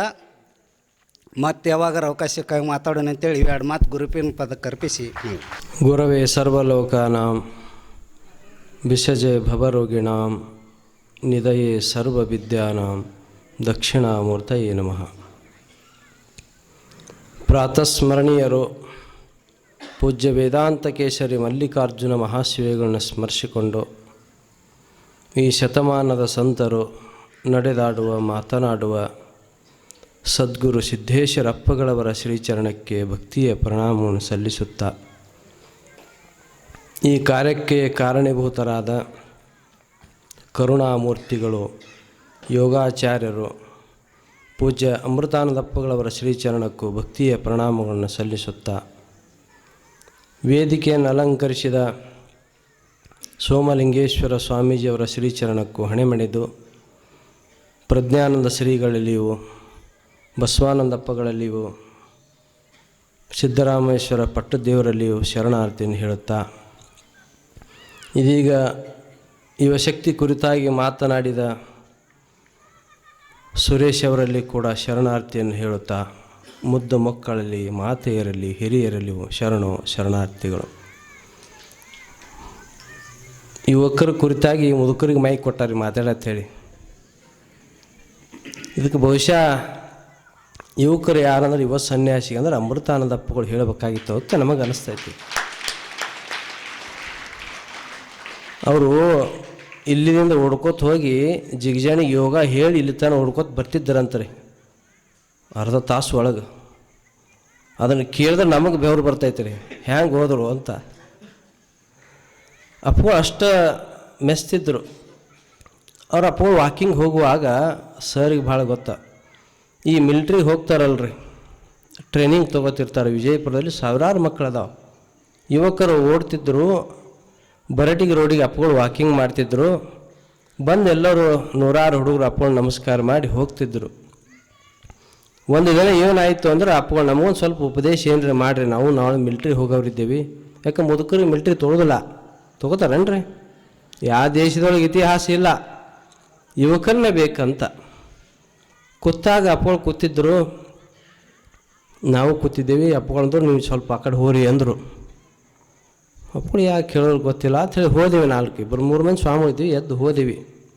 ಆಮ್ಯಾಗ ಹುಡುಗರು ಉಪದೇಶ ಮಾಡಿದರು. ನಮಗೂ ಕುತೂಹಲ, ಏನು ಹೇಳಿದ್ರು ಅಪ್ಪಗಳು, ಏನು ಹೇಳಿದರು. ಆಮ್ಯಾಗ ಹುಡುಗರು ಕರೆದು ಕೇಳಿದ್ದೀವಿ, ಅಪ್ಪಗಳು ಏನು ಹೇಳಿದ್ರು ನಿಮಗೆ ಅಂತ ಕೇಳಿದರು. ಭಾಳ ಅದ್ಭುತ ಮಾತನ್ನು ಹೇಳಿದ್ರು ಅಪ್ಪಗಳು. ಎಲ್ಲವೂ ಕೇಳಿದ್ರಂತ, ಏನೇನು ಮಾಡ್ತೀರಿ ದಿನಚರಿ, ಏನು ಆಗ್ಬೇಕಂತ, ನೀವು ಏನು ಆಗ್ಬೇಕಂತ ಎಲ್ಲವೂ ಕೇಳಿದರು. ಕೊನೆಗೆ ಒಂದು ಮಾತು ಹೇಳಿದ್ರು ಅಪ್ಪಗಳು, ಎಲ್ಲರಿಗೂ ನೌಕರಿ ಸಿಗ್ತದಂತ ಪಕ್ಕ ಇಲ್ಲ. ನೀವು ಯುವಕರಿದ್ದೀರಿ, ಒಂದು ವೇಳೆ ಸಿಕ್ಕರ ಕೆಲಸ ಮಾಡಿರಿ, ಸಿಗದಿದ್ದರೆ ಮನೆಯೊಳಗೆ ಹೊಲಮನೆ ಒಳಗೆ ಕೆಲಸ ಮಾಡಿರಿ, ಬಟ್ಟೆ ಹೊಲಿದು ಕಲೀರಿ, ಅಡುಗೆ ಕಲಿ, ಹಿಂಗೆ ಎಲ್ಲವೂ ಕಲೀರಿ ಅಂತ ಹೇಳಿದ್ರಂತ. ಒಟ್ಟೇ ಧೈರ್ಯ ಕೇಳ್ಕೊಬೇಡ್ರಿ ಅಂತ ಹೇಳಿದ್ರು ಅಪ್ಪಗಳು. ನಾವೊಂದು ಈ ಮಾತು ಹೇಳೋಕೆ ನಮ್ಗೆ ಯಾಕೆ ಕಳಿಸೋರು ಒಂದೇವು ನಾವು, ನಮಗೆ ಸಮಸ್ಯೆ, ಯಾಕೆ ನಾವು ಯುವಕರಲ್ಲೇನು. ಕೊನೆ ಗಾಡಿ ಹೋಗುವಾಗ ಕೇಳಿದೆ ಅಪ್ಪಗಳ, ಏನೋ ಹೇಳ್ದಂಗೆ ಆಯ್ತು ರೀ, ನಮ್ಗೆ ಯಾಕೆ ಹೇಳಿಲ್ಲ ಅಂತ ಕೇಳಿದೆವು. ನಿಮಗೆ ಹೇಳೋ ವಿಷಯ ಅಲ್ಲ ಅಂದ್ರೆ ಅಪ್ಪಗಳು. ಯಾಕೆ ನಿಮಗೆ ಹೇಳಿದ್ರೆ ಮತ್ತೆ ಏನಾದರೂ ನೀವು ಹೇಳ್ತಿರ್ತ ನಿಮ್ಗೆ ಕಳಿಸಿನಂದ್ರೆ ಅಪ್ಪಗಳು. ಅಂದ್ರೆ ಯುವಕರನ್ನ ಹೆಂಗೆ ತುಂಬಬೇಕು ಅನ್ನೋದು ಅಪ್ಪಗಳಿಂದ ನೋಡಿ ಕಲಿಬೇಕು ಅಂತ. ಸುಮ್ಮನೆ ಆದ ಘಟನೆ ಹೇಳ್ತೀನಿ ನಿಮಗೆ, ಯಾರ್ದೂ ಅಲ್ರಿ, ಇಲ್ಲಿ ಮಲ್ಲಿಕಾರ್ಜುನ ಅಂತ ಕುಂತಾನಲ್ರಿ, ಮೈಕ್ ಹಸ್ತಾನಲ್ರಿ. ಇಂಡಿ ಒಳಗೆ ಪ್ರವಚನ ಇತ್ತು, ಭಾಳ ಚಳಿ ಇತ್ತು ರೀ. ನೀವು ತಲೆಗೊಂದು ಸೂಟ್ರ್ ಹಾಕ್ಕೊಂಡು ಸಾಕ್ಸ್ ಹಾಕ್ಕೊಂಡು ಅಗ್ದಿ ನಡ್ಕೋತ ಬಂದು ಕೂತಿದ್ದ. ಇದೆಲ್ಲ ಹಚ್ಚಿದ್ದ ಮೈಕ. ಅಪ್ಪಗಳು ಯಾವಾಗ ನೋಡ್ಯಾರೋ ಗೊತ್ತಿಲ್ಲ, ನೋಡಿದರು. ವಾಕ್ ಮಾಡುವಾಗ ಕರೆದ್ರು, ಏನು ಹಿಂಗೆ ಚಳಿಯಾಗಿ ನಡಕ್ಕೆ ಕೂತಿದ್ದಿಲ್ಲ ಯಾಕೆ ಅಂದರು. ಎಂದರೆ ದನಗಳು ಹಾಕ್ಕೊಂಡವನು ಸುಟ್ರು ಅಂದ್ರೆ ತಪ್ಪಗಳು. ಗುಬ್ಬಿಗಳು ಎಂದರೆ ಶೂಟ್ರ್ ಹಾಕ್ಕೊಂಡವೇನು, ಎಲ್ಲಿ ಇಲ್ಲ, ನಿಸರ್ಗದಾಗ ಇಲ್ಲ. ನೀ ಯುವಕೈತಿ ಹೆಂಗಿರಬೇಕು ಅಂದಾಗ ಅನ್ನೆಲ್ಲ ಶೂಟ್ರ್ ಬಿಟ್ಟಾನ್ರಿ ಅವ. ಅಪ್ಪಗಳು ನನಗೆ ಹಿಂಗಂದ್ರು ಅಂತ ಅಂದ ಇಂಡಿಗಳ ಪ್ರವಚನ ಆದಾಗ. ಆದರೆ ಅಪ್ಪಗಳು ಹೇಳ್ತಿದ್ರು ಅಂತ ಅಷ್ಟೆಲ್ಲ, ನಿಜವಾಗಿ ಬದುಕ್ತಿದ್ರು ಹಂಗೆ, ಅಂಥ ಬದುಕಾಗಿತ್ತು. ಮತ್ತು ಯುವಕರಿಗೆ ಅಷ್ಟೇ ಹೇಳ್ತಿರಲ್ಲ, ಮುದುಕರಿಗೆ ಕೂಡ ಹೇಳ್ತಿದ್ರಿ. ಬೇನಾಡಿ ಒಳಗೆ ಬಹುಶಃ 80, 75, 60 ಮೇಲ್ಪಟ್ಟದವರು ಕೂಡಿದ್ರು. ಅಪ್ಪಗಳು ನಮಗೊಂದು ಆಟ ಆಡಿಸ್ರಿ ಅಂತ ಬಂದು ಕೂತ್ರು ಅವರು ಮುದುಕರ್ರಿ. ಅವ್ರು ಕಬಡ್ಡಿ ಆಡಿಸಿದ್ರು, ಕಾಲು ಬಡ್ಕೋತ ಕೈ ಇದು ಆಯಿತು, ಅವರು ಉತ್ಸಾಹದಿಂದಿದ್ದರು. ಹಂಗೆ ಅಪ್ಪಗಳು ಯುವಕ, ನೀವು ವಯಸ್ಸಾದರೂ ಕೂಡ ನೀವು ಯುವಕರು ಅನ್ನುವಂಗೆ ಅವರು ಆ ಥರ ಬಿಂಬಿಸ್ತಿದ್ರು ಅಪ್ಪಗಳು. ಅಂಥ ಜೀವನ ಅವರು. ನಸಿಕಿನಲ್ಲಿ ಎದ್ದು ವಾಕಿಂಗ್, ಅವರು ವಾಕಿಂಗ್ ಮಾಡ್ತಿದ್ರು, ನಾವು ಓಡಬೇಕಾಗಿತ್ತು, ಹಾಗಿದ್ರು ಅಪ್ಪಗಳು. ಅವ್ರ ಜೀವನ ಒಂದು ಅದ್ಭುತ. ಅದಕ್ಕೆ ಯುವಕರಿಗೆ ನಾವು ಬಹುಶಃ ಸಂಸ್ಕಾರವನ್ನು ಕೊಡಬೇಕು. ಭಾಳ ಜನ ಮುದುಕರೇ ಬಂದಿರಿ, ಬರೀ ಸುಮ್ಮನೆ ಯುವಕರು ನಡೆದ ನಮ್ಮದು. ಅಂದರೆ ನೀವು ಹೋಗಿ ಮನೆಯೊಳಗೆ ಹೇಳಿ ಅಂತ ಗುರುಗಳು ಈ ಕಾರ್ಯಕ್ರಮನ ಇಟ್ಟಾರೆ. ನಿಮಗೆ ಮಕ್ಕಳಿಗೆ ಹೇಳಬೇಕು, ಸಂಸ್ಕಾರವನ್ನು ಕೊಡಬೇಕು. ನೀವು ಬಹುಶಃ ಮಕ್ಕಳನ್ನು ಹೆಚ್ಚು ಸ್ಕೂಲಿಗೆ ಕಳಿಸ್ರಿ, ಮಠಕ್ಕೊಮ್ಮರಿ ಕಳಿಸಿದೇನು, ನೀವೇ ಬರ್ತೀರಿ ತಲೆ ಎಳ್ಸೋತ, ಯಪ್ಪ ನಮ್ಮಮ್ಮಗೆ ಮಾತು ಕೇಳಲಿಯಪ್ಪ ಅಂತ ಬರ್ತಿರಲ್ಲ ಅಮೃತಾನ ಸ್ವಾಮಿ ಕಡೆ. ಅವ್ರು ಏನು ಹೇಳ್ಬೇಕು, ನೀವು ಏನು ಹೇಳ್ಬೇಕು, ಅವರು ಮಕ್ಕಳನ್ನ ಕಳಿಸಿದ್ರೆ ಹೇಳ್ತಾರೆ. ಅವರು ಗುರುಗಳ ಹತ್ತಿರ ಕಳಿಸ್ಬೇಕು. ಹಿಂದಿನ ಕಾಲಕ್ಕೆ ನಾವು ಇತಿಹಾಸ ತೆಗೆದು ನೋಡ್ರಿ, ಗುರುಕುಲದಲ್ಲಿ ಗುರುಗಳ ಹತ್ತಿರ ಸಣ್ಣ ಸಣ್ಣ ಮಕ್ಕಳನ್ನ ಬಿಡ್ತಿದ್ರು. 25 ವರ್ಷ ಬ್ರಹ್ಮಚಾರಿಯಾಗಿ ಇರ್ತಿದ್ರು ಅವರಲ್ಲಿ. ಅದಕ್ಕೆ ಸಮಸ್ತ ಭಾರತವನ್ನು ಕಟ್ಟೋರಾಗಬೇಕಂದ್ರೆ ಗುರುಗಳ ಹತ್ತಿರ ಇರಬೇಕು ಅಂತ. ಸಂಸ್ಕಾರನ ಒಂದು ಸಣ್ಣ ಕತೆ ನೆನಪಾಗ್ತದೆ ರೀ. ಅಜ್ಜ ಅಜ್ಜಿ ಪ್ರವಾಸಕ್ಕೆ ಹೋಗಿದ್ದರಂತ, ಮನೆಯಾಗ ವಜ್ಜಾಗಿದ್ದರು. ಹೋಗ್ರಿ ಅಂಥೇಳಿ ಮಗ ಟಿಕೆಟ್ ಕೊಟ್ಟು ಕೂಡಲ ಸಂಗಮ ಕೋರಿ ಅಂತ ಕಳಿಸಿದ್ದ. ಆ ಬಸ್ಸಿನ ಮಧ್ಯದಾಗ ತರಬುದ್ರಿ, ಆಲಮಟ್ಟಿ ಊರಲ್ಲಿ ತರಬದ. ಎಲ್ಲರೂ ಹೋಟೆಲ್ ನಾಷ್ಟಕ್ಕೆ ಹೋದರು. ಮುದುಕಿ ಹೋಗಿ ಟೇಬಲ್ ಮ್ಯಾಗ ಕೂತರು. ಅವ ಬಂದ, ವೇಟ್ರ್ ಬಂದ, ಏನೇನಪ್ಪ ನಾಷ್ಟಕ್ಕೆ ಅಂತ ಕೇಳಿದರು. ಎಲ್ಲ ಹೇಳಿದ, ಇಡ್ಲಿ ವಡೆ ಪುರಿ ಹೇಳಿದ. ಒಂದು ಪ್ಲೇಟ್ ಇಡ್ಲಿ ತೊಗೊಂಡ್ರು ಮುದುಕಿ ಮುಂದೆ ಇಟ್ಟರು. ಅವ ವೇಟ್ರ್ ಇಟ್ಟ. ಅಜ್ಜ ತಿಲ್ಲಕತ್ತ ಅಜ್ಜಿ ಹಿಂಗೆ ಕೂತಳು. ಅವು ಇಟ್ಟರು ನೋಡ್ದ, ಏನಪ್ಪ ಅಜ್ಜಿ ಬಳಿ ಸಂಸ್ಕಾರ ಅಂದವ. ಅಂದರೆ ಯಜಮಾನ ಗಂಡು ತಿನ್ನುತ್ತಾನ, ಹೆಣ್ಮಕ್ಳು ತಿನ್ನಬಾರ್ದು, ಎಂಥ ಸಂಸ್ಕಾರ ಹೇಳಿ ಅವರಿಗೆ ನಮಸ್ಕಾರ ಮಾಡಿದ ಇಬ್ಬರಿಗೆ. ಇಂಥ ಸಂಸ್ಕಾರನ ಎಲ್ಲಿ ನೋಡಿಲ್ಲ. ಮೊದಲು ಪತಿದೇವ ತಿಂದು ಆಮೇಲೆ ನೀವು ತಿಂತೀರಿ, ಎಂಥದ್ದು ನೀವು ವಯಸ್ಸಾದರೂ ಕೂಡ ಇಷ್ಟು ಸಂಸ್ಕಾರ ಇಲ್ಲ ಅಂತ ಅಂದವ. ಎಲ್ಲಿಯೇ ಮಾರಾಯ ಅಂದಳಕ್ಕೆ ಬಾಯಿ ಅಜ್ಜಿ. ಇವ್ರದ್ದು ಹಲಸಟ್ಟು ಒಂದೇ ಇಬ್ಬರು ನಡಬರ್ಕ ಅವ ತಿಂದ ನಾತಿ ತಿಂದಳಕ್ಕೆ.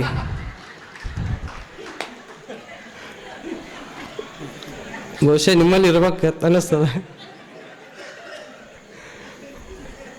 ಅಂದ್ರೆ ಸಂಸ್ಕಾರ ಅಂದ್ರೆ ಇದು ಅಲ್ಲ, ಸಣ್ಣ ಮಕ್ಕಳಿಗೆ ಕಲಿಸ್ಬೇಕು. ಗುರು ಅಂದ್ರೆ ಯಾರು, ಮನೆಯೊಳಗೆ ಹಿರಿಯರು ಅಂದ್ರೆ ಯಾರು, ಅವನು ಕಾಕ ಬಾಬಾ ಇವರು ಬರೀ ಅಂಕಲ್, ಮುತ್ತೆ ಎದುರು ಅಂಕಲೇ, ಸಣ್ಣ ಎದುರು ಅಂಕಲೇ, ಅಂಟಿ ಅಂಕಲ್ ಆಡ್ಬಿಟ್ರು ಏನೂ ಶಬ್ದ ಇಲ್ಲ.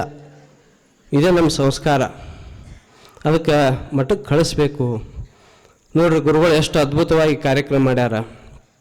ಅಪ್ಪಗಳು ಹೀಗೆ ಮಾಡ್ತಿದ್ರು, ಯುವಕರ ಕುರಿತಾಗಿ, ಮಹಿಳೆಯರ ಕುರಿತಾಗಿ, ರೈತರ ಕುರಿತಾಗಿ, ತಮಗಾಗಿ ಏನು ಮಾಡಿದವರಲ್ಲ.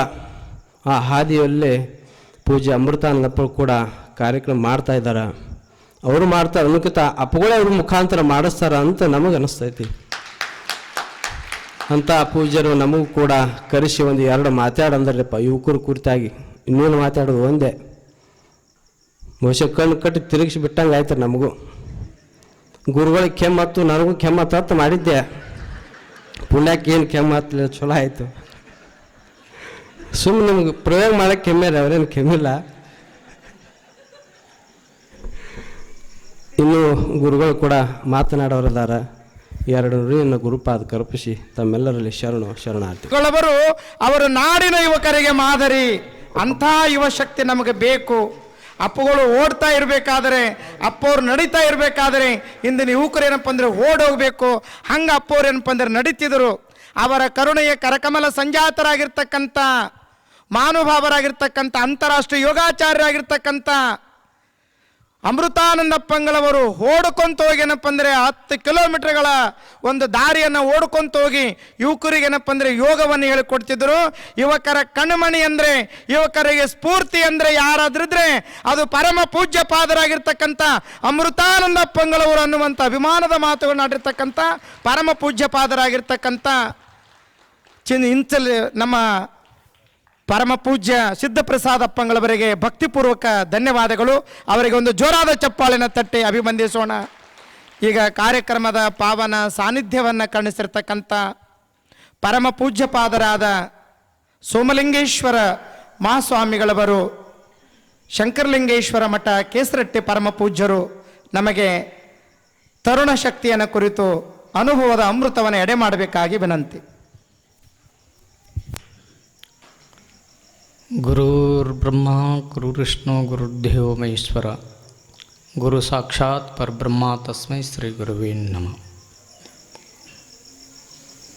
ನಮ್ಮೆಲ್ಲರನ್ನ ಈ ಜೀವನದ ಸಾರವನ್ನು, ಈ ಬದುಕನ್ನು ಸುಂದರವಾಗಿ ಯಾವ ರೀತಿಯಾಗಿ ರೂಪಿಸಿಕೊಳ್ಳಬೇಕು, ಸುಂದರ ಬದುಕನ್ನು ಮಾಡಿಕೊಳ್ಳಿಕ್ಕೆ ಏನೇನು ಬೇಕು ಅವುಗಳನ್ನು ಕರುಣಿಸಿ ನಮ್ಮೆಲ್ಲರನ್ನ ಮುಕ್ತಿಯ ಧಾಮಕ್ಕೆ,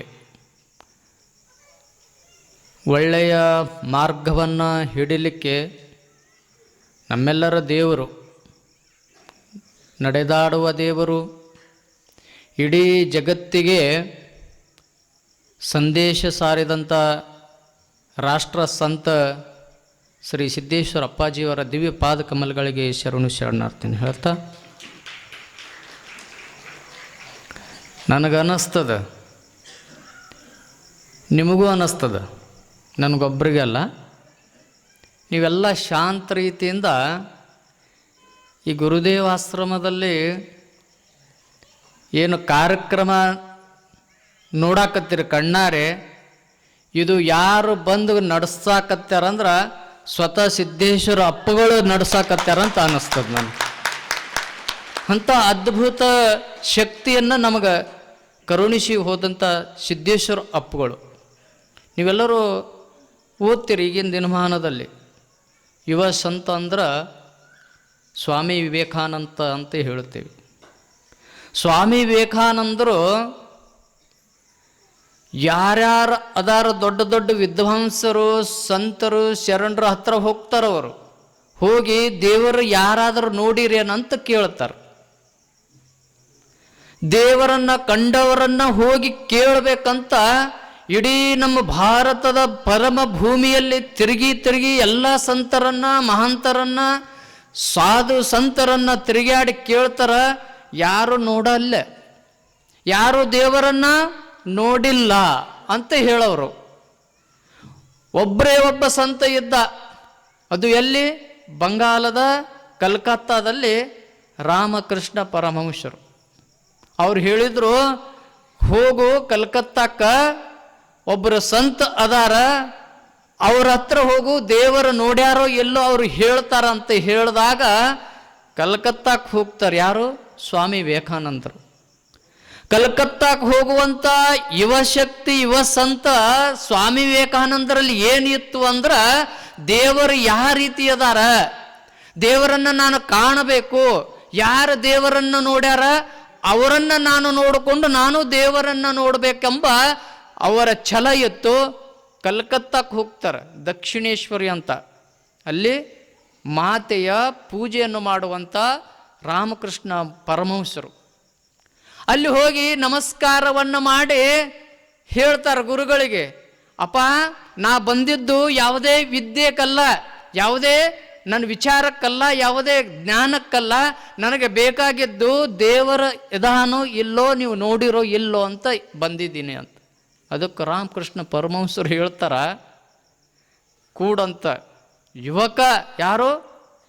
ಸ್ವಾಮಿ ವಿವೇಕಾನಂದ ಯುವ ಶಕ್ತಿ ಕೂತು ಕೇಳಿದಾಗ ನಾನು ನೋಡಿನಂತ ಹೇಳುವಂಥ ಮಾತನ್ನು ಕೇಳಿ ಸ್ವಾಮಿ ವಿವೇಕಾನಂದರು ಅಲ್ಲೇ ತಮ್ಮ ಗುರುಕುಲವನ್ನು ಅಲ್ಲೇ ಕಲಿತಾರ. ಕಲಿತು ನಮ್ಮ ವಿಶ್ವಕ್ಕೆ ಮಾದರಿ ಯುವ ಸಂತರಾಗ್ತಾರೆ. ಅದೇ ರೀತಿ ರಾಮಕೃಷ್ಣ ಪರಮಹಂಸರು ಹೆಂಗಿದ್ರಲ್ಲ ಹಂಗೆ ಇಡೀ ಜಗತ್ತಿಗೆ ನಡೆದಾಡುವ ದೇವರು ಸಿದ್ದೇಶ್ವರ ಅಪ್ಪುಗಳು ಯಾರನ್ನ ತಯಾರು ಮಾಡ್ಯಾರ ಅಂದ್ರೆ, ರಾಮಕೃಷ್ಣ ಪರಮಹಂಸರು ಯುವಶಕ್ತಿಯ ಸ್ವಾಮಿ ವಿವೇಕಾನಂದರ ತಯಾರು ಮಾಡಿದ್ರ, ಸಿದ್ದೇಶ್ವರ ಅಪ್ಪಗಳು ನಮಗೆ ಅಮೃತಾನಂದ ಸ್ವಾಮಿಗಳನ್ನು ತಯಾರು ಮಾಡಿ ಹೋಗಿದ್ದಾರೆ. ಅಂಥ ದೊಡ್ಡ ಶಕ್ತಿಯನ್ನು ನಮಗೆ ಕರುಣಿಸ್ಯಾರ. ಅಂಥ ಶಕ್ತಿ ಡಾಕ್ಟರ್ ಅಮೃತಾನಂದ ಸ್ವಾಮೀಜಿಯವರ ಪಾದಕಮಲಗಳಿಗೆ ಶರಣಾರ್ಥಿಯನ್ನು ಹೇಳ್ತಾ, ಹಾಗೆಯೇ ಈ ಕಾರ್ಯಕ್ರಮದಲ್ಲಿ ಆಗಲೇ ಆಶೀರ್ವಚನ ಮಾಡಿದಂಥ ನಮ್ಮ ಪ್ರಜ್ಞಾನಂದ ಮಹಾಸ್ವಾಮೀಜಿಯವರಲ್ಲಿಯೂ, ಹಾಗೆಯೇ ನಮ್ಮ ಸಿದ್ಧಪ್ರಸಾದ ಸ್ವಾಮೀಜಿಯವರಲ್ಲಿಯೂ, ಹಾಗೆಯೇ ನಮ್ಮ ಸಿದ್ದರಾಮ ಪಟ್ಟದೇವರಲ್ಲಿಯೂ ಶರಣಾರ್ಥಿನಿ ಹೇಳ್ತಾ, ನಾನು ನಿರೂಪಣೆ ಮಾಡುವಾಗ ಕೇಳಿದೆ, ಅವರು ಮಾಡ್ತಾರಂತ ಗೊತ್ತಾಗಲಿಲ್ಲ. ನಮ್ಮ ಬಸವಲಿಂಗ ಸ್ವಾಮಿಗಳು, ಬಸವಾನಂದ ಸ್ವಾಮಿಗಳು ಅವ್ರು ಮಾಡುವಂಥ ನಿರೂಪಣೆ ನೋಡಿಬಿಟ್ರೆ ನನಗನ್ನಿಸ್ತಿತ್ತು, ಪ್ರವಚನ ಬೇಡ, ಏನು ಬೇಡ, ಅವರ ಮಾತು ಚಾಲು ಮಾಡಿಬಿಟ್ರೆ ಒಳ್ಳೆಯದು ಇರ್ತದೆ ಅಂತ ಒಳ್ಳೆಯ ಅದ್ಭುತವಾದ ನುಡಿಗಳನ್ನು ಹೇಳುವಂಥ ಬಸವಾನಂದ ಸ್ವಾಮಿಗಳಲ್ಲಿಯೂ ಶರಣಾರ್ಥಿನಿ ಹೇಳ್ತಾ, ನಾವೆಲ್ಲರೂ ಯಾವುದಾದ್ರೂ ನೃತ್ಯ ಇತ್ತು ಅಂದ್ರೆ, ನೃತ್ಯ ಅಂದ್ರೆ ಗೊತ್ತಲ್ಲ, ಕುಣಿಯೋದು. ಈಗ ನೀವೆಲ್ಲ ಏನು ಮಾಡ್ತೀರಿ? ಡ್ಯಾನ್ಸ್ ಅಂತ ಹೇಳ್ತೀರಿ. ಮೊದಲಿನ ಕಾಲಕ್ಕೆ ನೃತ್ಯ ಮಾಡುವಾಗ ಕಾಲಿಗೇನು ಕಟ್ಟದಿದ್ರಿ? ಗೆಜ್ಜೆ. ಇವತ್ತು ನಮ್ಮ ಅಮೃತಾನಂದ ಸ್ವಾಮಿಗಳು ಏನು ಮಾಡ್ಯಾರಂದ್ರೆ, ಅಪ್ಪುಗಳು ನಮ್ಮ ಗೆಜ್ಜೆ ತಂದು ಯುವಶಕ್ತರಿಗೆ ಕುಡಿಯುವಂಥ ಶಕ್ತಿ ಕೊಟ್ಟದ್ದು ಅದು ಸುರೇಶ್ ಗೆಜ್ಜಿಯವರಂತ ನನಗೆ ಹೇಳಲಿಕ್ಕೆ ಇಚ್ಛೆ ಪಡ್ತೀನಿ. ಅಂಥ ಅದ್ಭುತ ಶಕ್ತಿಯನ್ನು ನಮ್ಮ ಮುಂದೆ ಕೊಟ್ಟಾರ. ಅಪ್ಪುಗಳು ಅಲ್ಲೇ ಕುಂತಾರ ನೋಡ್ರಿ, ಅಪ್ಪುಗಳು ತಳಕ್ಕೆ ಕುಂತಾರ. ಗೆಜ್ಜೆನಾದ ಆಗಲಿ ಇಡೀ ಬಿಜಾಪುರ ಅಲ್ಲ, ಇದು ಬಾಲಗಾವ ಹೆಂಗಿದೆ ಅಂದ್ರೆ, ಈ ಗುರುದೇವ ಆಶ್ರಮ ಹೆಂಗಿದೆ ಅಂದ್ರೆ ಮಹಾರಾಷ್ಟ್ರ ಮತ್ತು ಕರ್ನಾಟಕದ ಗಡಿ ಸಂಗಮ ಇರುವುದರಿಂದ ಇಲ್ಲಿ ಗೆಜ್ಜೆನಾದದ ನೃತ್ಯ ಹೆಂಗಾಗಬೇಕಂದ್ರೆ, ಯುವಕರು ಸ್ವಾಮಿ ವಿವೇಕಾನಂದರಂತೆ ನಮ್ಮ ರಾಷ್ಟ್ರ ಪ್ರೇಮವನ್ನು, ನಮ್ಮ ದೇಶವನ್ನು ಆಳುವಂಥ ಶಕ್ತಿ ಆಗಲಿ ಅಂತ ಸುರೇಶ್ ಗೆಜ್ಜೆಯವ್ರಿಗೆ ತರಿಸಿ 4 ಮಾತಾಡಿಸ್ಯಾರಲ್ಲ. ಇದು ಯಾರ ಅಮೃತ ಅಂದ್ರೆ ಅಮೃತಾನಂದ ಸ್ವಾಮೀಜಿಯವರ ಅದೇ ಅಮೃತ ನಮಗ. ಅಂಥ ಶಕ್ತಿಯ ವಿಚಾರವನ್ನು, ಯುವಶಕ್ತಿಯ ವಿಚಾರಗಳನ್ನು ಹೇಳಕ್ಕೆ ನೋಡ್ಬೇಕು. ಎಲ್ಲ ಮಠಗಳಲ್ಲಿ ಈಗಿನ ಮಠಗಳು ಹೆಂಗೆ ಅದಾವ ಅಂತ ನಿಮಗೆಲ್ಲ ಗೊತ್ತು. ದೊಡ್ಡ ದೊಡ್ಡ ಮಠಗಳದಾವ, ಏಷು ರೂಮ್ ಅದಾವ, ಅಲ್ಲಿ ನಡೆಯಕತ್ತಿದ್ದ ಜಾತ್ರೆಗಳದಾವ, ಜಾತ್ರೆಗೆ ಪಟ್ಟಿ ಕೊಡ್ರಿ ಅಂತ ಹೇಳೋಂಥ ಅದಾವ.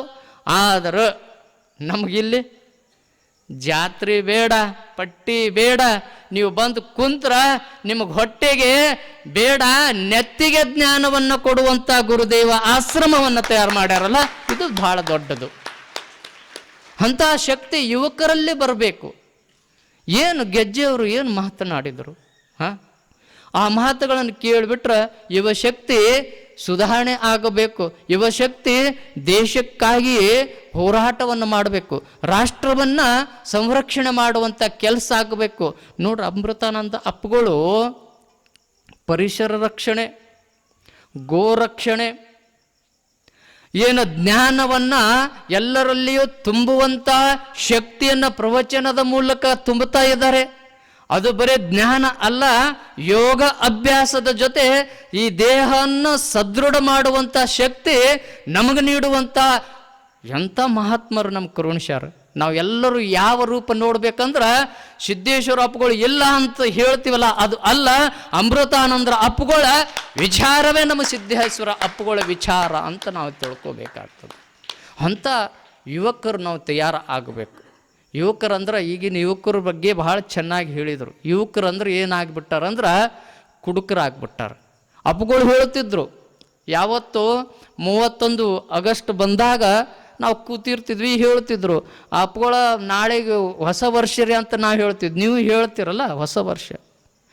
ಅವ್ರು ಹೇಳ್ತಿದ್ರು ನಮ್ಗೆ, ಗುರುಗಳ ನೋಡ್ರಿ 31 ಬಂತಂದ್ರೆ ಪರಿವರ್ತನೆ ಪರಿವರ್ತನೆ ಆಗ್ತದ ಅಂದ್ರೆ ಬದಲಾವಣೆ ಆಗ್ತದ.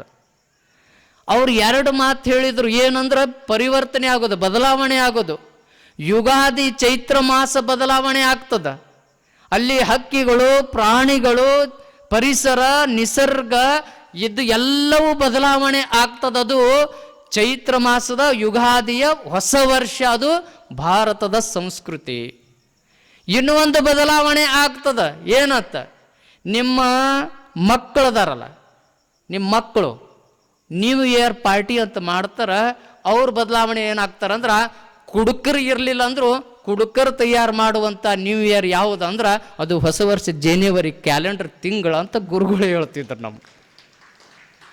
ಅದು ಬಿಟ್ಟು ನೀವು ಭಾರಿ ಮಾಡ್ತಿರಲ್ಲ, DJ ಹಚ್ಚಿ ರಾತ್ರಿ 12ಕ್ಕೆ ಹೊಡೆದು ಕುಡಿದು ಬಿದ್ದು ಬಿಟ್ಟಿರ್ತೀರಿ. ಬೆಳಗ್ಗೆ ಏನೂ ಇಲ್ಲ. ನಿನ್ನೇನು ಮೊನ್ನೆ ಟಿ ವಿ ಒಳಗೆ ನ್ಯೂಸ್ ನೋಡ್ತಾ ಇದ್ದೆ, ಹೆಣ್ಣು ಮಕ್ಕಳು ಕುಡಿದು ಏನು ದಾರಿ ಮೇಲೆ ಹೋಗುವಂಥದ್ದು ಸಂಸ್ಕೃತಿ ನೋಡಿಬಿಟ್ರೆ, ಅಮೃತಾನಂದ ಸ್ವಾಮೀಜಿಯವರು ಯುವಕರು ಎಚ್ಚರಿಕೆ ಆಗಬೇಕು, ಯುವಕ ಶಕ್ತಿ ಮುಂದಾಗಬೇಕಂತ ಇವತ್ತೇನು ತರುಣ ಶಕ್ತಿ ಎಂಬ ಕಾರ್ಯಕ್ರಮ ಇಟ್ಟಾರಲ್ಲ, ಇದಕ್ಕಿಂತ ಮೇಲೆ ಯಾವ ಕಾರ್ಯಕ್ರಮನೇ ಇಲ್ಲ. ಅಂಥ ತರುಣರನ್ನು ತಯಾರು ಮಾಡಬೇಕು ನಾವು. ಅದು ತರುಣ ಶಕ್ತಿ. ನಾವು ತರುಣರು ಅಂದ್ರೆ ನಾನು ಭಾಳ ಬೈಲ್ವಾನ್ ಇದ್ದಂಗೆ ಅದೇನಂತಲ್ಲ.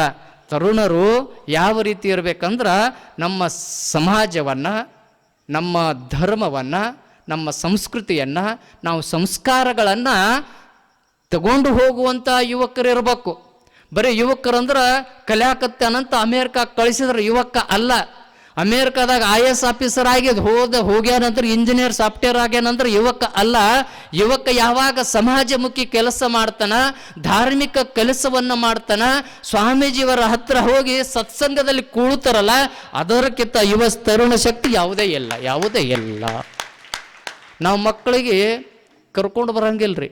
ಮಠಕ್ಕೆ ಹೋಗೋಣಂತ ಆಶ್ರಮ ಐತಿ, ಹೋಗೋಣಂತ ಸಣ್ಣ ಮಕ್ಕಳಿಗೆ ಕರ್ಕೊಂಡು ಬರಂಗಿಲ್ಲ. ಎಲ್ಲಿ ಹೋಯ್ತೀರಿ?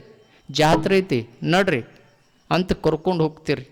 ಎಲ್ಲರೂ ಸಿನಿಮಾ ಐತಿ ನಡ್ರಿ ಅಂತ ಕರ್ಕೊಂಡು ಹೋಗ್ತೀರಿ. ಹುಟ್ಟುಹಬ್ಬವನ್ನು ಆಚರಣೆ ಮಾಡುವಾಗ ಆ ಮಕ್ಕಳನ್ನು ಹೋಟೆಲ್ನಲ್ಲಿ ಹೋಯ್ದು ಕೇಕ್ ಕಟ್ ಮಾಡಿ ಅಲ್ಲಿ ಆಚರಣೆ ಮಾಡ್ತೀರಿ. ಆ ಸಂಸ್ಕೃತಿ ಅವ್ರಿಗೆ ಬೆಳೀತದ. ನೀವು ಮಠಕ್ಕೆ ಬಂದು ಗುರುಗಳ ಪಾದಕ್ಕೆ ಎರಗಿ ಅಲ್ಲಿ ನೀವು ಏನಾದರೂ ಜನ್ಮದಿನವನ್ನು ಆಚರಣೆ ಮಾಡಿಬಿಟ್ರೆ ನಿಮ್ಮ ಸಂಸ್ಕಾರ ಉಳಿತದ, ತರುಣ ಶಕ್ತಿ ಮುಂದಾಗ್ತದ. ಅಂಥ ಕೆಲಸ ನಾವು ಮಾಡಬೇಕು. ಇದು ಎಲ್ಲ ಬಿಟ್ಟಿವಿ ನಾವು. ಯಾವತ್ತೂ ಗುರುಗಳ ಹತ್ರ ಹೋಗುವಂಥದ್ದು ಶಕ್ತಿನೇ ನಾವು ಇಟ್ಕೊಂಡಿಲ್ಲ. ಮೊದಲೆಲ್ಲ ಗುರುಕುಲ ಪದ್ಧತಿ ಇತ್ತು, ಗುರುಗಳ ಆಶೀರ್ವಾದ ಪಡಿತಿದ್ರು, ಗುರುಗಳನ್ನ ಕೇಳಿಕೊಂಡು ಕೆಲಸ ಮಾಡ್ತಿದ್ರು. ಈ ಗುರುಗಳನ್ನು ಕೇಳಂಗಿಲ್ಲ, ಗುರುಗಳ ಮಟ್ಟಕ್ಕೆ ಹೋಗಂಗಿಲ್ಲ, ಗುರುಗಳ ಪ್ರವಚನ ಕೇಳಕ್ಕೆ ಬರಂಗಿಲ್ಲ. ಏನಾಗಕತ್ತದಂದ್ರೆ ಇವರೆಲ್ಲ ನಾವು ಮುದುಕರು ಅಂತಾರೆ ಪ್ರವಚನ ನಡೆದದಂದ್ರೆ ನಾವು ಹೋಗ್ತೀವಿ 60 ವರ್ಷ ನಾವು ಪ್ರವಚನ ಕೇಳ್ಕೋತ ಹೋಗ್ತೀವಿ. ನೀವು ಕೇಳಿ ಏನು ಮಾಡೋರು ಅದಿರಿ, ಇವತ್ತು ನಾಳೆ ಹೋಗೋರು. ನೀವು ಕೇಳಿ ಏನು ಮಾಡೋರಿದ್ರಿ, ಏನು ಮಾಡಂಗಿಲ್ಲ. ನಿಮಗೆ ಹಂಗೆ ಹಿಂಗೆ ಮಾಡಿನ ವೃದ್ಧಾಶ್ರಮಕ್ಕೆ ಕಳಿಸ್ತಾರೆ. ನಮ್ಮ ಗೆಜ್ಜೆಯವ್ರು ಹೇಳ್ದಂಗೆ. ಯಾಕೆ ಹೇಳ್ತೀನಂದ್ರೆ ಇದೇ ಜತ್ ತಾಲೂಕಿನಾಗ ಇಬ್ಬರು ಮಕ್ಕಳು ಅವರು ಅಮೇರಿಕಾದಾಗ ದೊಡ್ಡ ಸಾಫ್ಟ್ವೇರ್ ಇಂಜಿನಿಯರ್ ಇರ್ತಾರೆ. ಅವರು ಎಷ್ಟೋ ವರ್ಷ ಅಲ್ಲೇ ಇರ್ತಾರೆ. ತಂದೆಗೆ ಆರಾಮ್ ತಪ್ಪಿರ್ತದೆ. ಅವಾಗ ಇವ್ರಲ್ಲಿಂತ ಪತ್ರ ಬರೀತಾರೆ, ಫೋನ್ ಮಾಡ್ತಾರೆ, ನೀವಿಬ್ಬರು ಬರ್ರಿ, ನಿಮ್ಮಪ್ಪ ಇವತ್ತು ನಾಳೆ ಸಾಯ್ತಾನಂತ ಹೇಳಿದಾಗ ಅವ್ರು ವಾಪಸ್ ಫೋನ್ಯಾಗ ಏನಂತಾರಂದ್ರೆ ನಾವು ರೊಕ್ಕ ಕಳಿಸ್ತೀವಿ, ದವಾಖಾನಿಗೆ ಒಯ್ಯಿರಿ, ಸತ್ರ ರೊಕ್ಕ ಕಳಿಸ್ತೀವಿ, ಅವ್ರಿಗೆ ಸಮಾಧಿ ಮಾಡ್ರಿ ಅಂತ. ಮಕ್ಕಳ ಇವರು ಅಮೃತಾನಂದ್ರ ಅಪ್ಪಗಳು ಯಾಕೆ ಹೇಳಾಕತ್ತಾರ ತರುಣ ಶಕ್ತಿ ಹೆಂಗೆ ಇರ್ಬೇಕಂತ ನಮಗೆ ಕಲಿಸ್ಕೊಡಾಕತ್ತಾರಲ್ಲ, ಅದು ಬಹಳ ದೊಡ್ಡದು. ಅವಾಗ ರೊಕ್ಕ ಕಳಿಸಿದ್ರು, ಸಮಾಧಿ ಮಾಡಿದ್ರು, ಸುಟ್ಟರು, ಹೋಯ್ತು, ಎಲ್ಲ ಹೋಯ್ತು. ಮುಂದೆ ದಿನ ಕಾರ್ಯ 13 ದಿನ ಅದು ಇದು ಕರೆದ್ರೆ ಯಾರು ಬರಲಿಲ್ಲ ಇಬ್ಬರು. ನಂತರ ಇನ್ನೂ ಒಂದು ವರ್ಷನಾಗ ಆ ತಾಯಿ ಏನು ಮಗ ಬರಲಿಲ್ಲ, ಗಂಡ ಸತ್ತಾನಂತ ಹೇಳಿ ಚಿಂತೆ ಒಳಗೆ ಆಕಿನೂ ಸಾಯುವಂಥ ಹೊತ್ತಿಗೆ ನಮ್ಮ ಗುಗ್ರಿ ಗೆಜ್ಜೆಯವ್ರು ಅದಾರಲ್ಲ ಅವ್ರು ಫೋನ್ ಮಾಡ್ತಾರೆ, ನೋಡ್ರಿ ಹಿಂಗಿಂಗೆ ನಿಮ್ಮ ತಾಯಿ ಸಾಯುವಂಥ ಸ್ಥಿತಿಯಲ್ಲಿ ಅದಾಳ, ನೀವು ಬಂದು ಹೋಗ್ರಿ ಅಂತ ಹೇಳಿದಾಗ ಬರಂಗಿಲ್ಲ ಅವರು. ರೊಕ್ಕ ಕಳಿಸ್ತೀವಿ, ಸಮಾಧಿ ಮಾಡ್ರಿ. ಮುಂದೆ ಆ ತಾಯಿಗೆ ಹೇಳ್ತಾರೆ, ಹಿಂಗಿಂಗೆ ಹೇಳ್ಯಾರ ಏನು ಮಾಡೋದು, ಹಿಂಗ ಅಂತ ಹೇಳಿ ಆ ತಾಯಿ ವಿಲ್ ಬರೀತಾಳೆ. ಏನಂತ ಎಲ್ಲರಿಗೂ ವಿಲ್ ಹೆಂಗೆ ಬರೀತಾಳೆ, ಎಲ್ಲ ಆಸ್ತಿಗಳನ್ನು ಮಠಕ್ಕೆ ಕೊಟ್ಟು, ಆಶ್ರಮಗಳಿಗೆ ಕೊಟ್ಟು, ಸ್ವಾಮಿಗಳಿಗೆ ಕೊಟ್ಟು 2 ಅಕ್ಷರ ಬರೀತಾಳ. ಏನಂತ, ನೀವು ಕಲಿಸುವಂಥದ್ದು ಶಿಕ್ಷಣ ಹೆಂಗೆ ಇರಬೇಕಂದ್ರೆ ನಮ್ಮ ದೇಶವನ್ನು ಕಾಯುವಂಥ, ನಮ್ಮ ದೇಶದ ಬೆನ್ನೆಲುಬ ಆಗಿರುವಂಥ ರೈತರ ಹಂಗ, ನಮ್ಮ ದೇಶದ ಸಂಸ್ಕೃತಿಯನ್ನು ಬಿಂಬಿಸುವಂಥ ಸನ್ಯಾಸಿ ಹಂಗ ನಾವು ಮಕ್ಕಳನ್ನು ತಯಾರು ಮಾಡಬೇಕು. ಅಮೇರಿಕಕ್ಕೆ ಕಳಿಸಿ ಸಾಫ್ಟ್ವೇರ್ ಇಂಜಿನಿಯರ್ ಮಾಡಿದಂಥ ಮಕ್ಕಳು ನಮಗೆ ಎಲ್ಲಿ ಹಾಕ್ತಾರ, ಕುಣ್ಯಾಗ ಹಾಕ್ತಾರ. ಅಂಥ ಮಕ್ಕಳ ಶಿಕ್ಷಣ ಬೇಡ, ಆ ಶಿಕ್ಷಣ ಒಲ್ಯಾಗ ಹಾಕಿ ಸುಡ್ರಿ ಅಂತ ಬರೆದು ಬಿಟ್ಟಿರ್ತಾಳೆ. ನೋಡ್ರಿ ಹೆಂಗೆ ನಾವರ ನನ್ನ ಮಗ ಎಲ್ಲಿ ಹೋಗ್ಯಾನ, ಅಮೇರಿಕಾ, ಹೊರಗಿನ ದೇಶ, ವಿದೇಶ ಅಂತ ಒಬ್ಬ ಕುಂದಿರ್ತೀರಿ ನೀವು ಅಂತರು. ಅಪ್ಪಗಳು ಹೇಳಿದ್ರು ಆಗಲೇ ಹೇಳಿದ್ರಲ್ಲ, ಆಂಟಿ ಅಬ್ಬಬ್ಬ ನೀವೇನು ಮಾಡ್ತೀರಂತ ನಿಮ್ಗೆ ಕೇಳ್ಬೇಕು, ಮನೆಯಾಗ ಬಂದಿದ್ದು ಕೇಳ್ಬೇಕು, ಏನು ಮಾಡ್ತಾರೆ ನಿಮ್ಮಪ್ಪ, ಏನು ಮಾಡ್ತಾರೆ, ನೀವೇನು ಮಾಡ್ತೀರಿ. ನಾನು ರೀ ಹೌಸ್ ವೈಫ್ ರೀ. ಎಷ್ಟು ಚಂದ ಹೇಳ್ತೀರಿ, ಅಬ್ಬಬ್ಬ ಖುಷಿ. ಹೌಸ್ ವೈಫ್, ಹೌಸ್ ಅಂದ್ರೆ ಏನು, ಎಲ್ಲ ಮಕ್ಕಳಿದ್ದೀರಲ್ಲ, ಹೌಸ್ ಅಂದ್ರೆ ಏನು ಮನೆ, ವೈಫ್ ಅಂದ್ರೆ ಯಾರು ಹೆಂಡತಿ,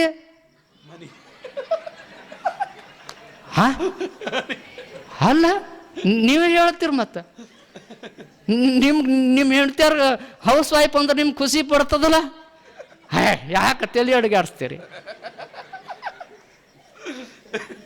ಇದು ಸಿಂಧನೂರಿನಲ್ಲಿ ಅಪ್ಪಗಳು ನಮಗೆ ಇದ್ರ ಬಗ್ಗೆನೇ ಕೇಳ್ತಿದ್ರು. ಸಿದ್ದೇಶ್ವರ ಅಪ್ಪರು ಸಿಂಧನೂರಿನಲ್ಲಿ ಪ್ರವಚನ ನಡೆದಾಗ ನಾವು ಎಲ್ಲರೂ ಕೂತಿದ್ವಿ ಬೆಳಗ್ಗೆ. ಆವಾಗ ಹೇಳಿದ್ರು, ಮತ್ತು ಏನೋ ಆಂಟಿ ಮತ್ತು ಮದರ್ ಫಾದರ್ ಏನೋ ಹೇಳ್ತಾರಲ್ಲ, ಅದು ಏನೋ ಹೌಸ್ ವೈಫ್ ಅಂತ ಹೇಳ್ತಾರಲ್ಲ, ಅದ್ರ ಅರ್ಥ ಕೊಡ್ರಿ ಅಂತ ಹೇಳಿದರು. ನಾವು ನಕ್ ಸಾಕಾಯಿತು. ಯಾಕೆ ಹೇಳಿದ್ರು, ಗುರುಗಳು ಅಪ್ಪಗಳು ಹೇಳ್ತಿದ್ರು, ನಮ್ಮ ಸಂಸ್ಕೃತಿಯಲ್ಲಿ ಗೃಹಿಣಿ ಅಂತ ಹೇಳ್ತೀವಲ್ಲ ಎಷ್ಟು ಚಂದ ಐತಿ. ಅಕ್ಕ ಅಂತ ಹೇಳ್ತೀವಿ, ಅಮ್ಮ ಅಂತ ಹೇಳ್ತೀವಿ, ತಾಯಿ ಅಂತ ಹೇಳ್ತೀವಿ. ಅವೆಲ್ಲವನ್ನು ಬಿಟ್ಟು ಆಂಟಿ ಅಮ್ಮ ಬಿಟ್ಟು ಆಂಟಿಗೆ ಬಂದುಬಿಟ್ಟಿವಿ, ಮದರ್ಗೆ ಬಂದುಬಿಟ್ಟಿವಿ, ಮದರ್ಲಾಕ್ ಬಂದುಬಿಟ್ಟಿವಿ. ನೀವು ನೋಡಬೇಕು, ಸ್ವಲ್ಪ ವಯಸ್ಸಾಗಿರ್ಬೇಕು, ಆಂಟಿ ಅಂದ್ಬಿಟ್ರೆ ಸಿಟ್ಟು ಬಂದುಬಿಡ್ತದೆ ಅವ್ರಿಗೆ. ಅದಲ್ಲ, ಇದು ನಮ್ಮ ಸಂಸ್ಕೃತಿ ಅಲ್ಲ.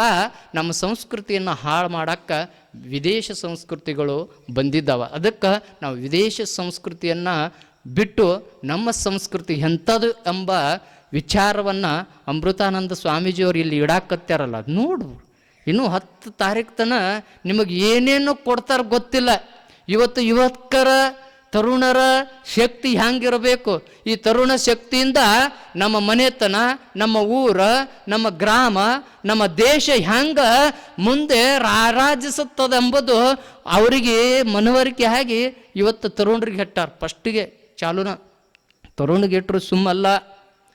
ಎಂಥದ್ದು ದಿವಸ ಇವತ್ತಂದ್ರೆ ಹುಬ್ಬಳ್ಳಿಯಿಂದ ಪಾದುಕೆ ಬರ್ತಾವ ನಿಮ್ಮ ಗುರುದೇವ ಆಶ್ರಮಕ್ಕಂದ್ರೆ ಇದು ಸಾಕ್ಷಾತ್ ಯಾರ ಪಾದ ಅಂದ್ರೆ ಪುಣ್ಯ ಪಾದ ಸಿದ್ದೇಶ್ವರ ಅಪ್ಪುಗಳ ಪಾದ ಬಂದದ.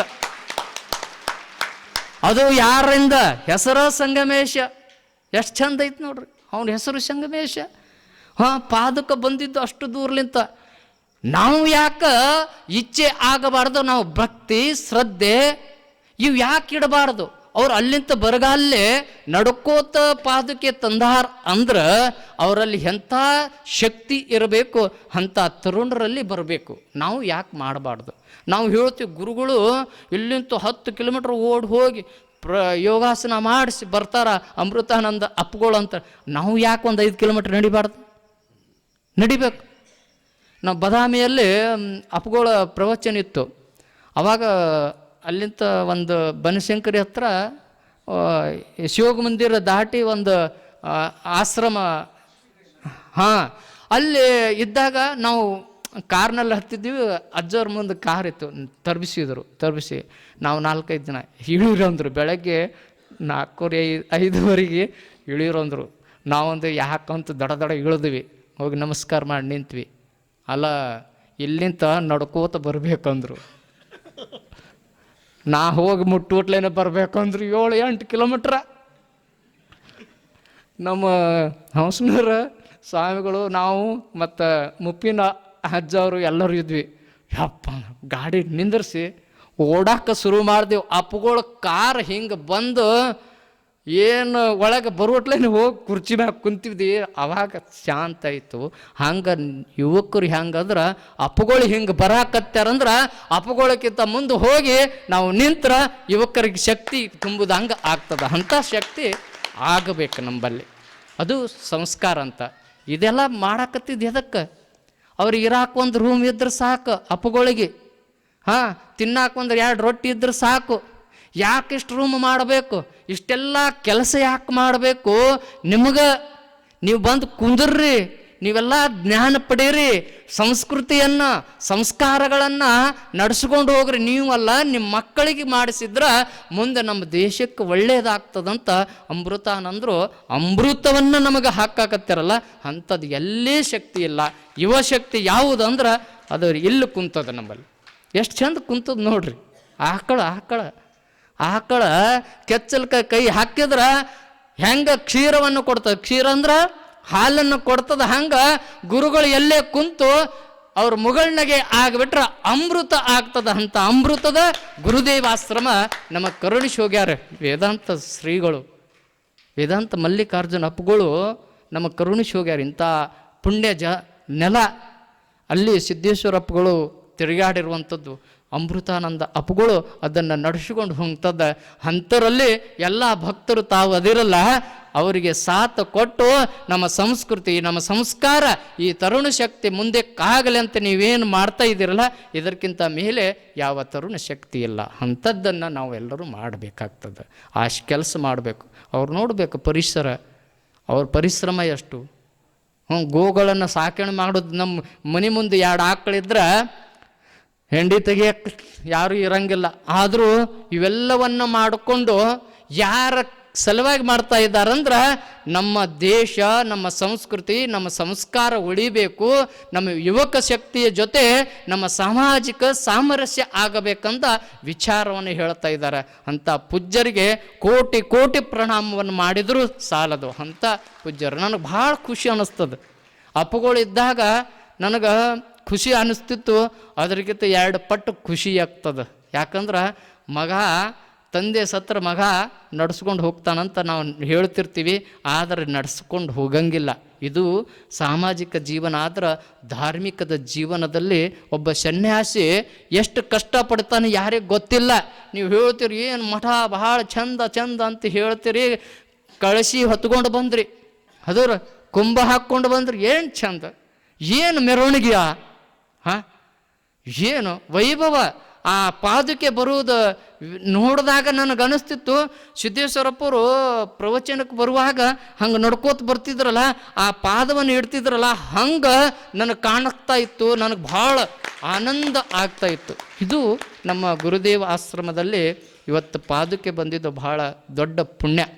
ಆ ಪಾದದ ಧೂಳಿಯಿಂದ ನಮ್ಮ ಈ ನೆಲ, ನಮ್ಮೆಲ್ಲ ಯುವಕರಲ್ಲಿ ಒಳ್ಳೆ ಸದ್ಭಾವನೆ ಬರಲಿ, ಒಳ್ಳೆ ಬುದ್ಧಿ ಬರಲಿ, ಅವರಿಗೆ ಒಳ್ಳೆಯದು ಆಗಲಿ ಎಂಬ ವಿಚಾರವನ್ನು ಇಟ್ಕೊಂಡು ಈ ಪಾದುಕೆಗೆ ಯಾರು ಬಂದು ತಲೆಯನ್ನು ಇಟ್ಟು ನಮಸ್ಕಾರ ಮಾಡಿಬಿಡ್ತೀರಿ, ಅವ್ರು ಇರುವಂಥ ದುರ್ಬುದ್ಧಿ ಸುಬುದ್ಧಿಯಾಗಿ ಹೋಗ್ತದೆ. ಅಂಥ ಪಾದುಕೆಯಲ್ಲಿ ಶಕ್ತಿ ಐತಿ. ಬರೀ ಶಕ್ತಿ ಅಲ್ಲ, ಅದು ಮಾಡ್ಯಾರ ಬೆಳ್ಳಿದಂತ ಮಾಡ್ಯಾರಂತಲ್ಲ, ಅಲ್ಲಿಂದ ತಂದಾರಲ್ಲ, ಯಾವ ಪಾದದ ಮೂಲಕ ಪಾದಯಾತ್ರೆ ಮೂಲಕ ತಂದಾರಲ್ಲ, ಅದೇ ದೊಡ್ಡ ಶಕ್ತಿ. ಯಾವುದಿಲ್ಲ. ಅಲ್ಲಿಂದ ತರುವಾಗ ಜನ ಎಲ್ಲರೂ ಇದು ಪಾದುಕೆಗೆ ನಮಸ್ಕಾರ ಮಾಡ್ಯಾರ, ಪಾದುಕೆಗೆ ನಮಸ್ಕಾರ ಮಾಡಿ ಅಪಗೋಳ ಪಾದ ಅಂತ ಹೇಳ್ಯಾರಲ್ಲ, ಅದು ಸಾಕ್ಷಾತ್ ಏನು ಶಕ್ತಿ ತುಂಬೈತಂದ್ರೆ ಅಪಗೋಳ ಶಕ್ತಿ ತುಂಬಿಕೊಂಡು ಬಂದದ. ಅಂಥ ವಿಚಾರವನ್ನು ತಾವೆಲ್ಲರೂ ಮಾಡ್ಕೊಂಡು ಹೋಗಬೇಕು. ಇವತ್ತೇನು ಈ ಗುರುದೇವ ಆಶ್ರಮದಲ್ಲಿ ನಾನು 2-3 ಸಲ ಬಂದಿದ್ದೀನಿ. ಅಪ್ಪುಗಳು ಅಂದ್ರೆ ನಮಗೆ ಹ್ಯಾಂಗಂದ್ರೆ ನಮಗೆ ಯಾವುದೇ ವಿಚಾರ ಇಲ್ಲ. ಅವ್ರು ಹ್ಯಾಂಗೆ ಕುಂದಿರ್ತಾರೆ ನೋಡ್ರಿ, ನಮಗೂ ಅಲ್ಲ ಎಲ್ಲರಿಗೂ ಒಂದೇ ಸಮಾನವಾಗಿ ನೋಡ್ತಾರೆ. ಒಂದೇ ಸಮಾನವಾಗಿ ಯಾವ ಆಕಳ ಎಲ್ಲರಿಗೆ ಹಾಲನ್ನು ಕೊಡ್ತದ, ಹಂಗೆ ನಮ್ಮ ಗುರುಗಳು ಗೋಗಳು ಇದ್ದಂಗೆ ಅದಾರ. ಅವರಿಗೆ ಜೋಪಾನ ಮಾಡ್ಕೊಳ್ಳೋದು ನಿಮ್ಮದು. ಯಾಕಂದ್ರೆ ನೀವೆಲ್ಲರೂ ಹೀಗೆಲ್ಲ ಪ್ರೋತ್ಸಾಹ ಕೊಡೋದ್ರಿಂದ ಅವರಿಗೆ ಚೈತನ್ಯ ಆಗ್ತದೆ. ಯಾವ ಗಿಡಕ್ಕೆ, ಯಾವ ಸಸಿಗೆ ನೀರನ್ನು ಹಾಕ್ತೀರಿ, ಆ ಸಸಿ ಎಲ್ಲ ಬೆಳೆಯುತ್ತದ. ಹಾಗೆ ನೀವು ಬರ್ತಾ ಇರಬೇಕು ಆಶ್ರಮಕ್ಕೆ, ಅವ್ರು ನಿಮಗೆ ಸಂದೇಶವನ್ನು ಕೊಡ್ತಾ ಇರಬೇಕು, ಮಾರ್ಗದರ್ಶನ ಕೊಡ್ತಾ ಇದ್ರೆ ಇದು ದೊಡ್ಡ ಹೆಮ್ಮರವಾಗಿ ಸಿದ್ದೇಶ್ವರ ಅಪ್ಪುಗಳಿಯನ್ನು ಆಸೆ ಐತಲ್ಲ, ಆ ಆಸೆಯನ್ನು ಗುರುದೇವ ಆಶ್ರಮದಿಂದ ಇಡೀ ಜಗತ್ತಿಗೆ ಪ್ರಸಾರವಾಗಲಿ ಅಂತ ನಾವು ಬೇಡ್ಕೊಳ್ಳೋಣ. ಅಂಥ ಕೆಲಸ ನಾವೆಲ್ಲರೂ ಮಾಡೋಣಂತ ಹೇಳ್ತಾ, ಟೈಮೂ ಭಾಳ ಆಗೈತಿ. ನಮ್ಮ ಬಸವಾನಂದ ಸ್ವಾಮಿಗಳು ಎಲ್ಲರಿಗೂ ಹೇಳಿದ್ರು 10 ನಿಮಿಷ ಅಂತ. ನನಗೆ ಹೇಳಲೇ ಇಲ್ಲ. ಅವ್ರಿಗೆ ಗೊತ್ತಿತ್ತು. ಯಾಕಂದ್ರೆ ಇವ್ರಿಗೆ 10 ನಿಮಿಷ ಅಂತ ಹೇಳಿಬಿಟ್ರೆ 1 ತಾಸು ಮಾತಾಡ್ಬಿಡ್ತಾರೆ, ಹೇಳೋದೇ ಬೇಡ ಅಂತ ಹಿಂಗೆ ಕೊಟ್ಟಾರ. ಆದ್ರೆ ಇವತ್ತಿನ ಈ ಕಾರ್ಯಕ್ರಮಕ್ಕೆ ನೋಡ್ರಿ, ಶಂಕರಲಿಂಗ ಗುರುಪೀಠ ಅಂದ್ರೆ ಬಂಜಾರ ಸಮಾಜದಲ್ಲಿ ಇರುವಂಥ ಒಂದು ಗುರುಪೀಠ.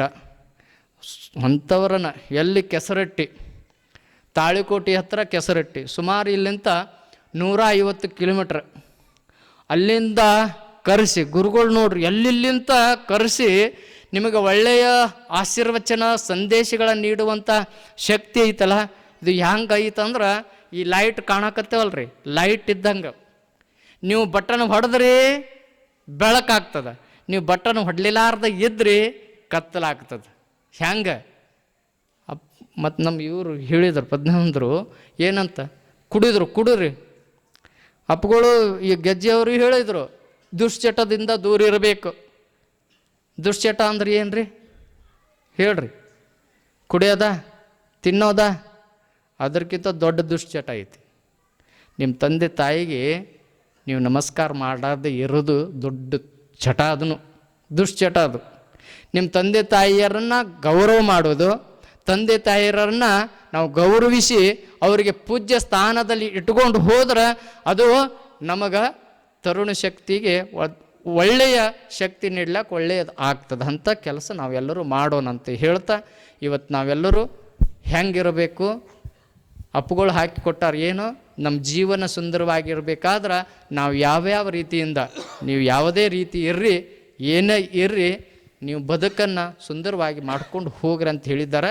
ಅಂಥ ಕೆಲಸವನ್ನು ನಾವೆಲ್ಲರೂ ಮಾಡೋಣಂತ ಹೇಳ್ತಾ, ಇವತ್ತು ನನ್ನನ್ನು ಕರೆಸಿ 2 ಮಾತಿಗೆ ಆ ಅಮೃತಾನಂದರ ಅಪ್ಪಗಳು ಒಂದು ಬಿಂದುವನ್ನು ಹಾಕಿದ್ದಾರೆ ನನಗೆ.